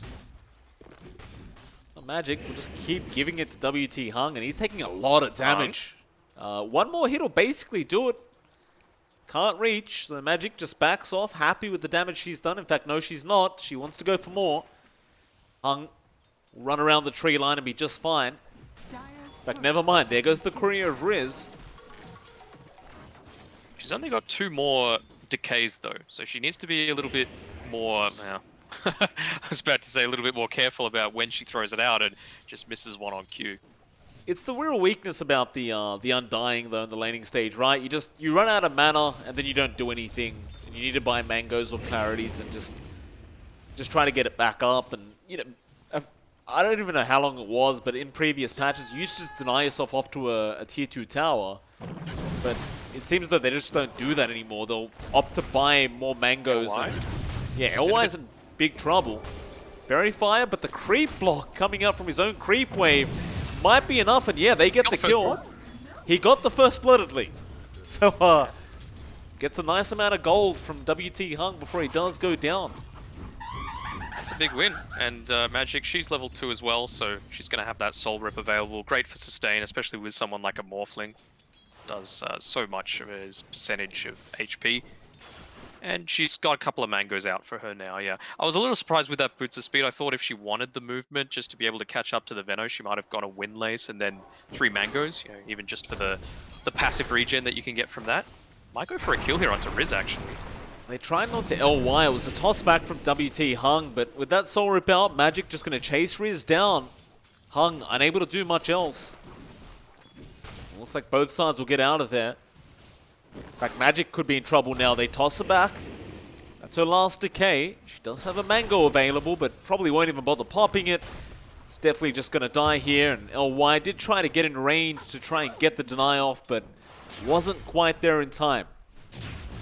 Yeah, she would have loved to use that soul rip onto Riz when she was right in the middle of that creep wave from both sides, but yeah, LY just dropping a little bit too low, and you can't let him die when he's just TP'd back to the lane. Just looking over that mid lane now. Miguel Z up against Garchi, and Miguel is having a great old time, as he usually does have, and 22-7 on the Storm at the moment, up against Garchi on that Ember. You'd argue on the Storm he should be able to have a lot more impact than last game around. Yeah, I feel like you've got that, again, that pick-up potential, a bit more of a right clicker than the puck, so I'm liking it for Miguel Z. He's one of those heroes that you can essentially just set and forget. You know, there's not really too much that you need to be concerned about with him. Calvin, top lane. Gonna be a little bit wary of Splicker on how much damage he can do. Just back off, but a nice little courier snipe out from Matino, actually getting Splicker's Wraith ban. Denying that off for another minute and a half. Of course, Boons on the AA can't really do too much to force the side of Cuteanimegirls back on this AA, but I guess that Ugg can basically do that on her own. Splicko gonna deny that pull away from Matino.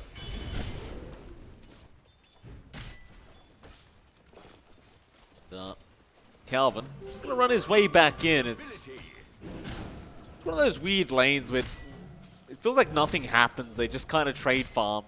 You know, just trade farm and be safe. They've been able to push this lane in towards the tower on Adilo Chula's side, so that's a free couple of wards for bounty runes, sorry, for Adilo. WT Hung, go ahead and take it.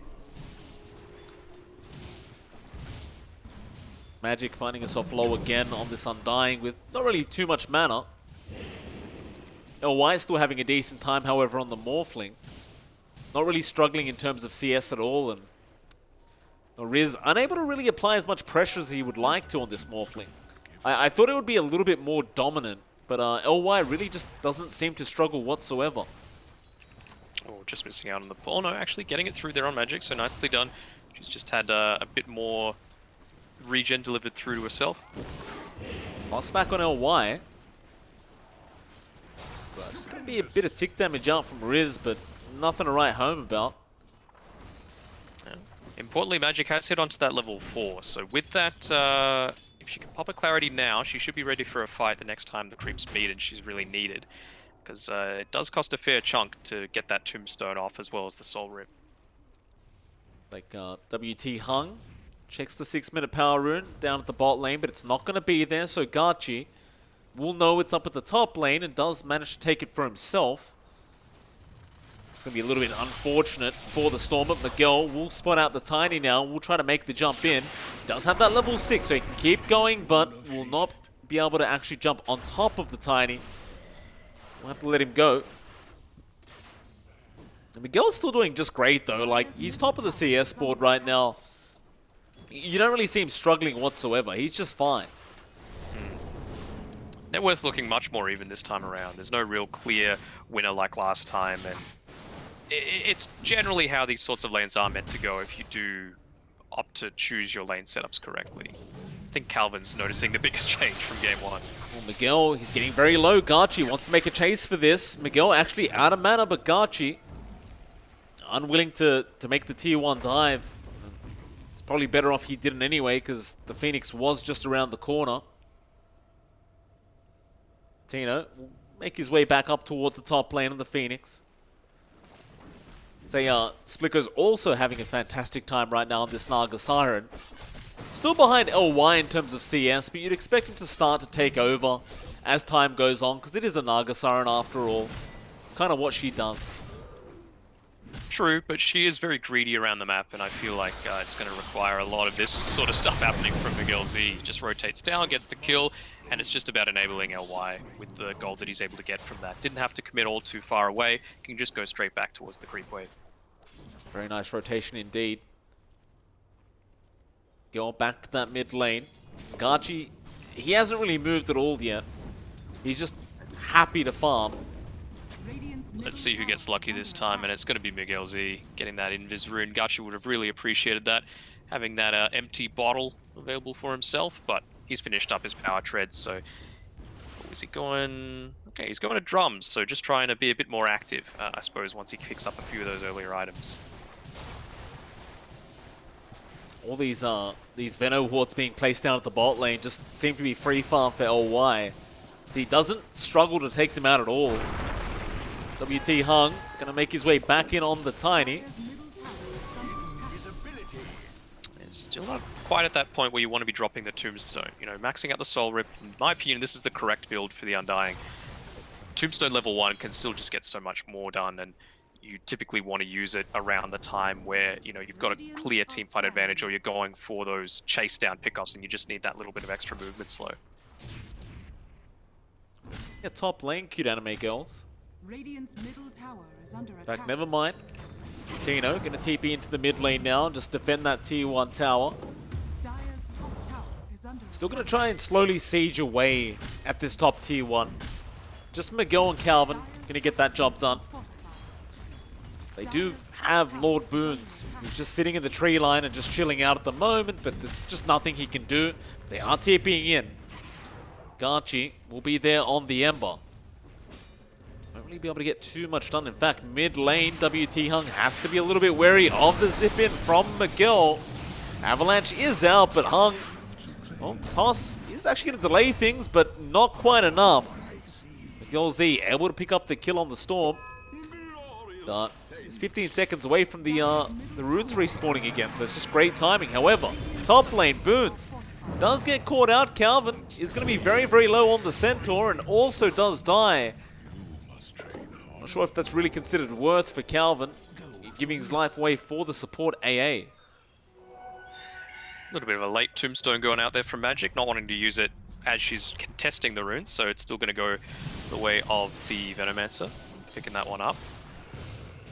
It feels like a carbon copy of what happened when Reverie was playing the Alchemist there. Same thing with with Splitco and the Naga Siren, is that you've got your position 5 that's just standing behind this tower. The difference is with an AA, the best thing that you can really do is use the Chilling Touch to just get the aggro and drag it away from the tier 1, so at least it's not dying quite as quickly, but you're not going to be clearing anything too fast, so it's still going to go down in pretty quick time.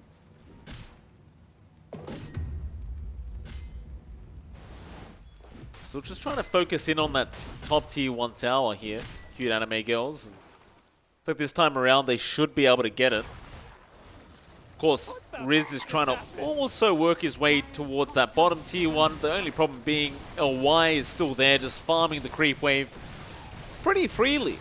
Still on top of the net worth board in this Morphling. He's going to be a real problem for the side of Adilo Chula later on. Still top lane, they have started a fight. Miguel is hasted up, trying to go after WT Hung. Does give up on that because Splitco does show himself with the ensnare, and they have found the storm. The egg is going to be out with the hoof stomp from Calvin, but do they catch anyone here? Hung is the only one left with a 3-man avalanche. Sunray is going to come up. Double edge, no, it's not enough. Splitco, he turns back around with another ensnare out, this time onto Calvin. Stampede will be forced. Toss is there, Calvin. He turned around for the double edge and it ends up costing him his life. A little bit too greedy there. Boons has gone for the follow-up, but no one's quite low enough that Eye Blast is going to do any sort of lethal damage. It was a nice tombstone as well, dropped by Magic. You had the zombies following all 3 and forced them to back out, perhaps slightly quicker than they would have liked. It's the power of the Naga Siren. In fact, more Boons. Gonna get jumped on here from Miguel. It's gonna go down. Miguel being frozen. And Splitco is actually making his way over. Miguel, he needs to be careful, but no, he doesn't go for the ensnare in the end. WT Hung also going down up at that top lane to Matino. That was just a solo kill from the Phoenix. Yeah, it was still sitting at around 30-40% from that previous team fight, so just used everything on him, minus the egg, and was able to clean it up. So nice bit of experience going your way, and as a Phoenix, that's exactly what you need. Let's go for that Meteor Hammer first item. Ice Blast mid lane, and onto 2. Only purpose being is just slow down this this mid tier 1 tower push. So Riz hasn't even gone for the first level in Poison Nova net yet. He just hasn't bothered. Just with the wards alone, he'll be able to defend this mid tier 1 quite easily, it seems. So much so, apparently, that Matino has a Meteor Hammer up now on the Phoenix as his first core item. Yeah, great to use with taking towers. You can just use the dive in Meteor Hammer mid zoom, I guess we can call it, and or you can just combo it together really well with a Naga sleep as well. Radiant's bottom tower is under attack. Now White getting close to that Manta style now on the Morphling. He's going to go quite a bit more pressure up in that top lane. Mid lane, Garchi, Riz, a pretty big group up here onto Calvin. Chains are out, but Soul Rip will be there to heal him. No, Ice Blast with the Avalanche. He pops the Stampede, but he was tossed up in the air. He might just tick out to the Gale and Ice Blast damage. In fact, he's still alive. They're going to keep trying to fight into that mid lane. They do ensnare up the Veno.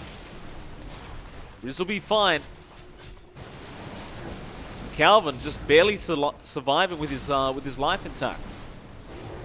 And this is where that difficulty comes with the Flash Golem. You know, you could see that Magic wanted to take a team fight, but without any sort of reliable lockdown, with Calvin having to be on the back foot there, they can't follow it up with anything significant. You know, unless you get a Blink Dagger, there's no way you're getting right clicks onto people.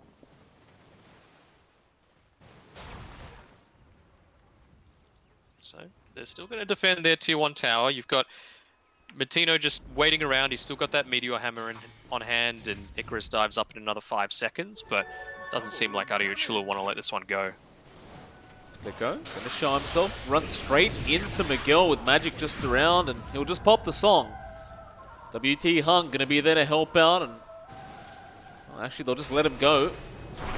Or they'll let the Storm go, but it's Magic is going to go down here on the Undying, or perhaps not. They're trying to fight. Miguel does get WT hung, and Magic, Ice Blast, should land, and she does go down. So 1-for-1 on the supports. That'll be enough for both sides to just get out of there. Bit of an awkward scenario, though, for Adilo Chula, just kind of walking into that Storm and the Undying and committing Song, but then seemed like there was a bit of indecisiveness as to whether they were going in or not. I think you always want to make sure that you're securing the bounty runes, especially when you've got this, like a Storm Spirit coming up against a Naga Siren, and you can see Splitco's just had his Manta delivered to him right at the same time that Storm Spirit's finished his Orchid, so it's going to be one of those things that if he doesn't use it just to farm, he's going to be very thankful that he picked it up with his timing. Oh, drags him out of the Meteor Hammer actually, and Gachi's going to get away. Very lucky for Gachi. Gonna make his way back towards that mid lane. This kind of very, very slow push battle between these two teams is still occurring. Riz has not left the mid lane. He just continues to defend that tier 1 tower with his life. And Cuteanimegirls essentially doing the same thing. Calvin hasn't really left either. Yeah, you need those quick ways to defend Splitco. This is the definition of a 4 Protect 1 style strat. Splitco v LY, who's going to be the one that really takes it out. It's getting to that point where LY is just going to start working towards a shotgun now. And, you know, it's... Although you're up against a Naga, he's also still ahead of net worth. So, I mean, regardless of the hero matchup, he doesn't seem to have been slowed down whatsoever. I do start to get a little bit concerned for Adilo Chula once the Ethereal Blade is up and available. So, suddenly, like, the high armor of the Naga Siren just doesn't matter anymore. You've got so much magical burst through this Morphling. Yeah, I agree. Finally, they do take out the tier 1 tower. Sure, it was denied through, but again, it just opens up a whole lot other portion of the map, and might mean that Riz needs to roam around somewhere else, might be caught farming, and that's where Cuteanimegirls can get the key pickoffs. Straight into WT hung. Yeah, it's not the target that they would like, most ideally. And he's just booking it right now. He'll make it out, it'll be just fine, but mid lane? They're looking for another target, and it looks like it might be Gachi, who does get stunned up by Calvin, and Miguel, of course, zips straight in, but now the Egg and Ice Blast being thrown out. They can't defend their Ember. The rest of Cuteanimegirls just wanting to continue to go after more. They'll go for Boons, but he'll be just fine to run up to the high ground. Still dying to Matino with the Sunray. LY wanting to go to the Spirit, so he's got that little bit of extra catch. He's just so slow though with all these Veno wards. He just can't move fast enough. That Arcane Rune popped as well, so he's just going to be dropping them even quicker. Riz will just hold them back. They still... Or maybe he doesn't. Miguel does end up getting the Orchid off, but it's not the greatest, and now they are out of position, so Splitco does come in with the Avalanche out from the Tiny. They do claim Magic's life. They'll go after Calvin now. They have the Spirit Vessel there, so the Centaur is not quite as tanky. Calvin, once again, will just accept the fact that he's dead. It's just a great turnaround from Adilo Chula. Perhaps just a bit of too long of a stay here from Cuteanimegirls. Yeah, completely agree. I think they didn't respect the fact that some of these Adilo Chula heroes were going to come back up online very shortly, and you just can't walk up into this Veno base, essentially, that he's got. You know, with Boons, I'm a little surprised that he didn't just throw out the Ice Blast as soon as he'd respawned, but didn't even end up needing it. Miguel gonna make the jump onto the AA. Boons probably gonna drop, and does, but Miguel will fall in response. That's not really what you want to see out of Cuteanimegirls. They give him the tip for that. Now drums have been popped. They want to go for more. Magic will be targeted with the Gale and does go down. LY trying to jump in and fight back. They'll go after Riz on the Veno, but now can they really fight back up against the rest? Well, they'll drop the Egg. The Song will be out from Splitco, and they'll just walk out of there. LY still trying to chase forward with the Ember Spirit form. He does throw the chains out, but now the turnaround from Gachi. Trying to hold them back as Splitco does go back in onto Calvin. Ice Blast flying through. Garchi's still going up against Calvin, but they need more damage. Matino blocking the way with the Meteor Hammer, and it actually does clip onto the Ember. He'll slide a fist, but Calvin, no mana for a stun at the moment. Will be forced to back off, but now Splicker gets the Purge off on Calvin. But they let him go in the end. They don't want to chase any further. Just go on to that teasing distance, right? You had the Ice Blast connected onto 3. They just wanted to do that little bit extra that's going to make someone pop, but neither side really wanting to commit all too much. I'm gonna say Adilo Chula really kites out these team fights quite well. Like they're always just finding the perfect moment to just jump back in and take full advantage once the main spells have been used up by Cuteanimegirls. And it's going to become an even bigger problem for Cuteanimegirls very soon because Hung's about 20 gold away from finishing up his Blink Dagger, so he's going to have a lot more of that gank and reinitiate potential. Miguel needs to be a little bit wary here. Down to the spot lane, he has a spot on Agachi who does connect with the chains. Hung is going to be there with the follow-up Avalanche, but they can't get the toss off. But Ice Blast is flying in. Miguel, he's trying to fight this one out, but now will be forced to just back. But here come the Remnants. Gachi does not want to allow this situation to get away from him.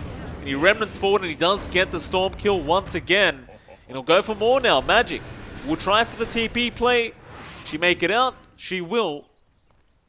You lost your mid-storm again. It's just not going to be a great feeling for the side of Cuteanimegirls. It's just about delaying those timings just a little bit longer. LY, he's about 50 gold away from picking up his E-Blade. So that's going to be a key differential for them. Able to get a lot of that burst damage through. It's not even just the Morphling, you know, Storm Spirit does a ton, Centaur does a good amount, Phoenix does a very large amount, Soul Rip can chunk for a much larger than you might expect with that E-Blade on someone. Dire's top tower is under attack. Radiant's bottom tower is Just under picked it attack. up, might be waiting for that level 18 before opting to use it. That level 3 morph, full minutes reduction in cooldown time is going to be amazing, especially when you've got this Ember Spirit on. And I feel like LY has been pretty on point with the Searing Chains Sleight of Fist combos. I'd agree. Up to wait, he's just running right into it. TP out from Garchi. Hung might be the first one to break the smoke, and he does. Miguel does zip forward, just trying to get vision. Garchi again with the chains out of the storm with the Ice Blast, but there goes Boons, getting blown up by the shotgun of the Morph. Toss is going everywhere. They do get WT Hung as well. Now the egg has been dropped, but Splico wants to concentrate and take it down. And he does with the song. Now they'll try and back off and just kite out again, but LY moves forward with Miguel straight onto that Naga Siren, and she's gone. It's a lot of damage out from LY, and now the Vortex catching out another. And that's all they needed. Just the shotgun up on LY is apparently enough. It's such a big difference in the damage, you know. Essentially, at all of these single team fights, he's been a minimal presence, but that's just because he's been able to sit back and farm. And again, perfect place to take these sorts of team fights when you've got an Undying on your team, where you can just toss out your Tombstone and the opposing team has no choice but to run. Otherwise, you're just going to get fully overwhelmed. Magic survivability, it's going to get a big bump right now, picking up that Glimmer Cape for herself. It's going to be a nice feeling for her. Dire are scanning. There are. It's going to be a bit of a smoke. It's just the supports, though. They're on a bit of a warding run here. So they do spot out Miguel. How do you close the gap? Hung, he does have to blink up. Yeah. I think they suspect something's up. Gachi's gone way too far forward. Well, there's the silence, but he does use it off straight away. Now the stun comes in from Calvin. There's the avalanche shot from WT Hung and the Remnant away.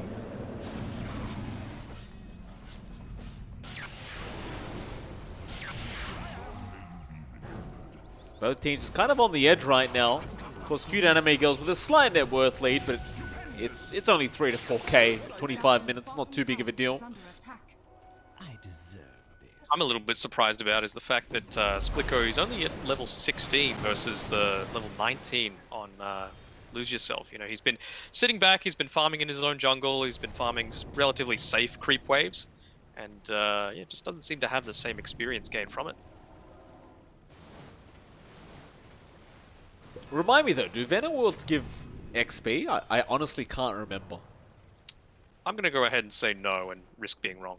Okay. Could have been the difference. Had they given XP. But I honestly just don't play the hero enough to know. Top lane, looks like they'll go for a tier 2 tower push. Dire's top tower is under attack. The same might happen down the bot lane. Adilo Chula, they've set up. Radiant structures are Sort of. They're not really at the tier 2 yet, but they're getting there. Slowly but surely. It seems as though Cuteanimegirls are going to get this top tier 2 for free. There's no form of a defense coming out from Adilo Chula. is under attack. Looking to push in their own way, hopefully find an equivalent trade. You've got the siege creep here, you've got a couple of LY's illusions, so they shouldn't have too much difficulty in taking this out, but at this stage of the game I feel like having that control over Roshan is so much more important.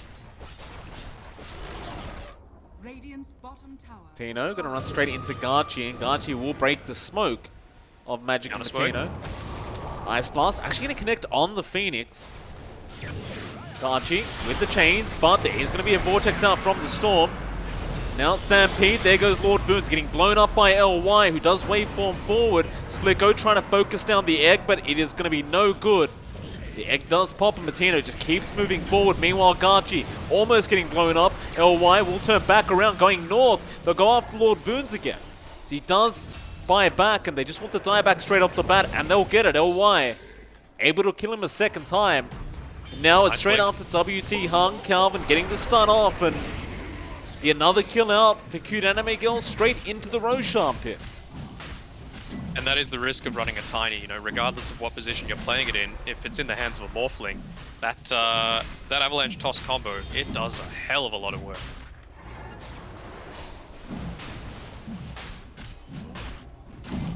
Riz, he's poking his nose in there, just seeing if he can scout out how far they are towards taking it. Splitgo's illusions are going to reveal it, but I don't know if you're going to have the rest of the team available. They're going in onto Riz. Yeah, I mean, this is eventually going to happen, right? Like, you play with fire, you're eventually going to get burnt, but Splitgo doesn't even have Song available right now. It's a very dangerous predicament he's putting himself in. Standing right underneath this Observer and Sentry Ward, so they're going to sit right on in. WT Hung getting caught out by Miguel. LY, of course, having the Aegis on the Morph, and there's the shotgun again from the Morphling. It's blowing up the Tiny. Just that damage potential, and well, LY was dropping a little bit low, and he's got the Ice Blast debuff on him, but not going to be enough to take him out. With that, though, they get a 7k net worth lead now for Cuteanimegirls, and they're looking real good. Like, there comes a point where the Naga Siren just doesn't feel anywhere near as effective, and it's just getting to that point. I think LY might just be a bit too far ahead on the Morph. He certainly made the most of that shotgun timing that he was able to get. He's gone into the Satanic next, so feels like he, well, it's obviously slightly less effective against the AA, but still, just being able to survive as long as you can in these team fights. Yes, they've got a Venomancer on the enemy team, but you've got an Undying, so, and a Phoenix. So it's not like a long fight is something that you're actively looking to go against. Another gank potential. He's got the rest of his team behind him, though. Yeah, it's a bit of a bait out from Calvin. He'll get snared up. Magic gonna just pop the Tombstone. Now the Sunray flying in through, and well, they just blow up somebody. It is gonna be Lord Boons going down. Now, I believe Splico has been caught with the Silencer. Does also go down to the Naga Siren. Riz to be the third. A lot of tips out for Splico. He tried for Calvin, but Calvin was just baiting with his team. It works out very, very nicely for him. It's times like these that I wish, you know, we were able to just jump into the team comms and hear them saying, you know, tip him, give him the tips, tilt him. It would have been a pleasure had we had that access, but we don't. No, bot lane, tier 1 tower now does go down on LY. Looks to push in the tier 2 with the rest of his team. Structures are fortified. Glyph will be forced down, but they do have a creep wave on the way. In fact, they're not even going to need one for now. Just straight through the tower. No backdoor protection coming in. Dire's bottom tower LY will take it. He's feeling confident. He's got the rest of his team nearby. He can continue to farm up. 2.5 minutes. Trying to go onto Miguel mid lane, but Burns is the one that gets caught out on the AA, and well, he's actually alive. Miguel, no, does eventually take him out. Just took a bit of time, and well, the rest of Cuteanimegirls are coming in. Magic will drop the tombstone, and now LY going in with Calvin, trying to just get one target.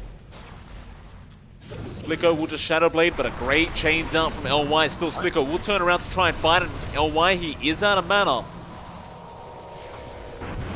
They do get the egg forced out. Looks like that'll be it. Both teams just planning on backing off. You have a lot of things at their disposal to force that disengage. You've got the Undying, Tombstone, you've got the Egg, you've got the Stampede. It's a very hard team to kill right now on Cuteanimegirls now that they've got their base levels of farm. Calvin just missing there on the stomp. Yeah, he did. LY does get tossed up. Stampede going to be committed, but WT Hung just dying so quick to LY. Just the auto attacks, and now Miguel going to jump in with a Vortex out onto Gachi. Still, they'll focus down Splicko, who is going after that Undying, and Magic, she will go down. Meteor Hammer not really going to land. Now a nice avalanche toss, but it doesn't really do too much. LY about to lose his Aegis, and does, but Miguel just still going. Gets Boons once again on the AA. Now back onto Gachi on the Ember. Gets the chains off, but now he could be in danger still. Calvin does get in for the hoof stomp. LY still chasing down this Ember, and Gachi looks to go down very, very soon, though no. A nice remnant dodge out. That'll be it. LY just wanting out of there. WT Hung.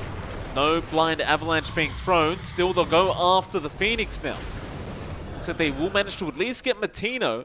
They might even get Calvin. In fact, they do. They cancel the TP with the song.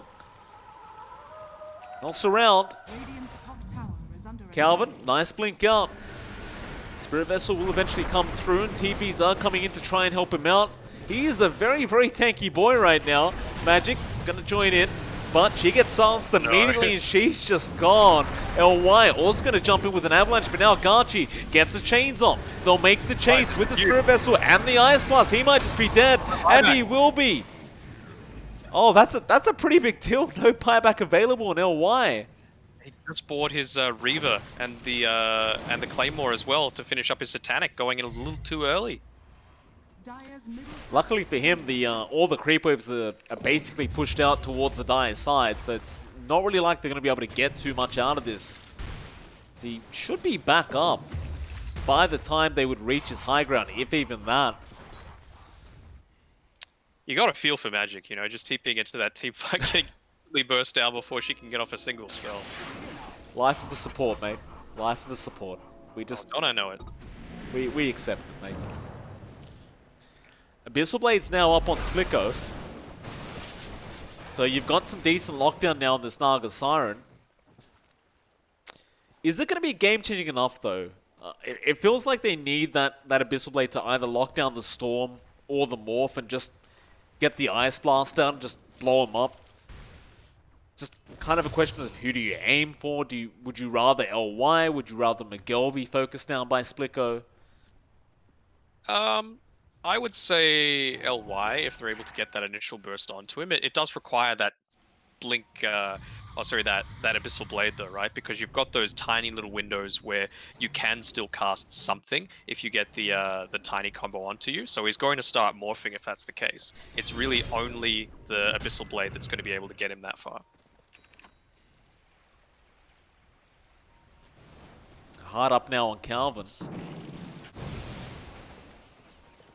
And then, yeah, with the Storm Spirit, you've always got that risk of him just buying back, TPing straight back into the fight with the Fountain regen on him and getting a lot of work done. The smoke. Who are they going to run into? It's Splicko. He has the Shadow Blade, though. They don't know where he is. That's really unfortunate now. They're surrounded. They are completely surrounded. They do have the high ground, but Abyssal is going to be there onto Matino. Still, they jump in straight on that Naga Siren. The egg did come off in time. There goes LY trying to blow up Spliko, and it looks like they do get him. With the silence, he was unable to get the song off. Now Garchi will be chased down on the Ember. He'll remnant out of there. Be just fine. That's a very, very nice pick-off for the Cuteanimegirls. See here, Hung is doing his best to just keep this bottom lane pushed in, make sure that they need to take that into consideration when they're going for this mid push, but it's just one of these situations where the Stampede was used. You know, you've got an ultimate advantage, and just not grouping up quite quickly enough with the rest of the team so that you could fully turn that one around. There goes that mid-tier 2 tower. This is still sitting down here on the bottom side. In a bit of trouble. Avalanche. Toss is going to be out on Matino. Ice Blast going to fly through onto Calvin. Be just fine as LY. Going to go in basically by himself, but he'll blow up the Tiny. Now the Stampede, they want more. Chains not going to land onto Garchi. He'll remnant out of there. Getting the chains off onto the Centaur, but now LY chasing for more. He really wants that Ember kill. Does get another chains off. Doesn't really have the mana for a shotgun. Or maybe he might just, and in fact he doesn't need it. Just one adaptive strike was enough. And this might be time to go high ground. At least get a buyback forced out. Oh, you've got that Roche available though, and with a Storm Spirit, it's just insane value, especially now that he's reached his level 25. He needs some help. Nobody's really there to help him out quite yet, but here comes LY. That's fine, he's got his bottles so he can just go grab the bounty rune. Doesn't want to. Spell Prison. What an insane spell. I mean, item. Yeah, kind of is. There goes that Roshan. Aegis and Cheese this time around. We'll just put it on the Courier of the Storm, and LY actually taking the Aegis for himself on the Morphling. Not opting to give it away to Miguel. I suppose it's completely fair though. When you're at the top of the net worth board like this as the Morph, you'd rather have the second life. He's gone for the multi-shot adaptive strike instead of the multiple waveform charges, so not too worried about his mobility in this. You know, you've got a Centaur that's able to provide you a little bit with his Stampede. So he's feeling confident about just standing and fighting. They're still pushing out that bot wave. Spliko's just got illusions there, just forcing out the creep wave, and they'll be knocking on that tier 3 tower very, very soon. In fact, there it is. The side of Cuteanimegirls haven't backed off. They are sticking around and just holding their position. Yeah, I think it's not too much that you need to be worried about just yet. They do pop the glyph for it though. I'm a little surprised that they didn't do that when they were starting to siege as well at the same time, but I guess just not wanting to get the full risk there. Spliko, he's just staying down on this bottom side though and keeping the harass up. Classic Naga Siren things. They just always do this. You've got to make a decision, right? Are you going high ground or are you going to defend that bot lane?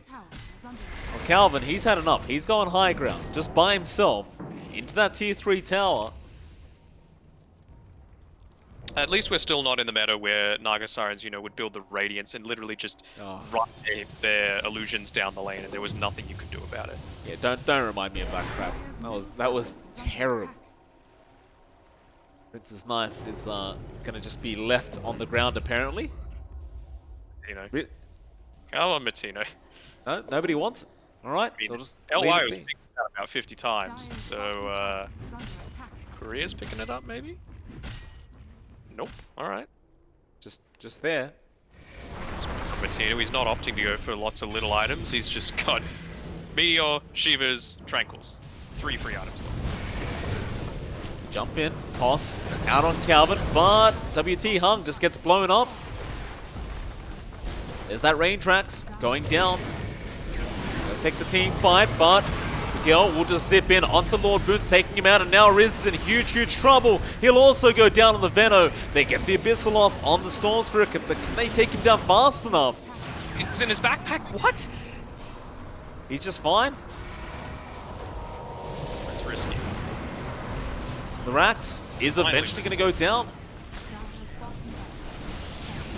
They can just keep going. I mean, they're not done. They get the Vortex off. There goes Lord Boons, and it looks like they might even lose Garchi, but the song will save. For now. Not opting to go forward again. Calvin went for the aggressive blink, but all those Plague Wards just dealing with him.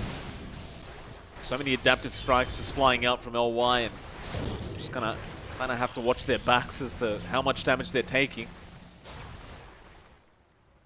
That'll be it. It looks like Cuteanimegirls, they've had enough. They get one lane of racks. It's time to back off. And oh, toss. Calvin, he's just so tanky though.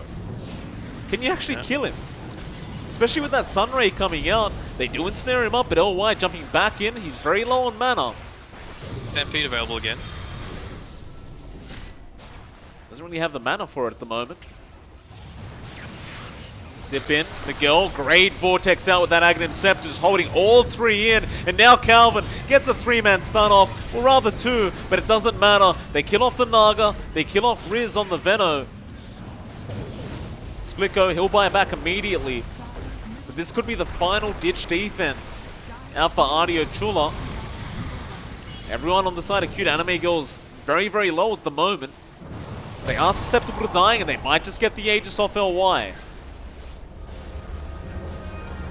Do it again. Chain's gonna be out. He'll just mad to dodge that. And he just resets, just goes back in. He's just not done. They're going for Megas. They're just not leaving the base.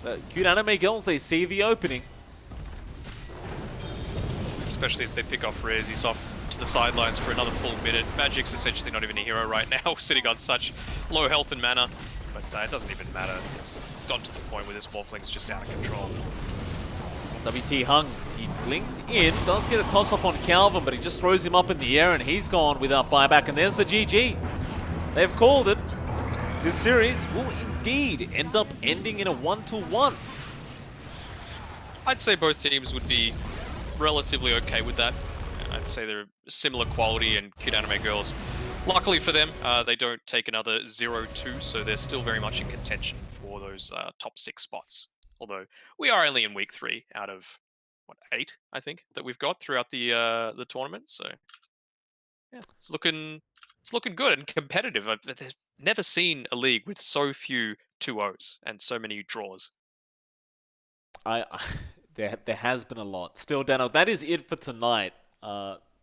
We are, of course, going to head off, but before we do head off, Dano, quick thank you and shout out to our sponsors, of course, Omnidesk.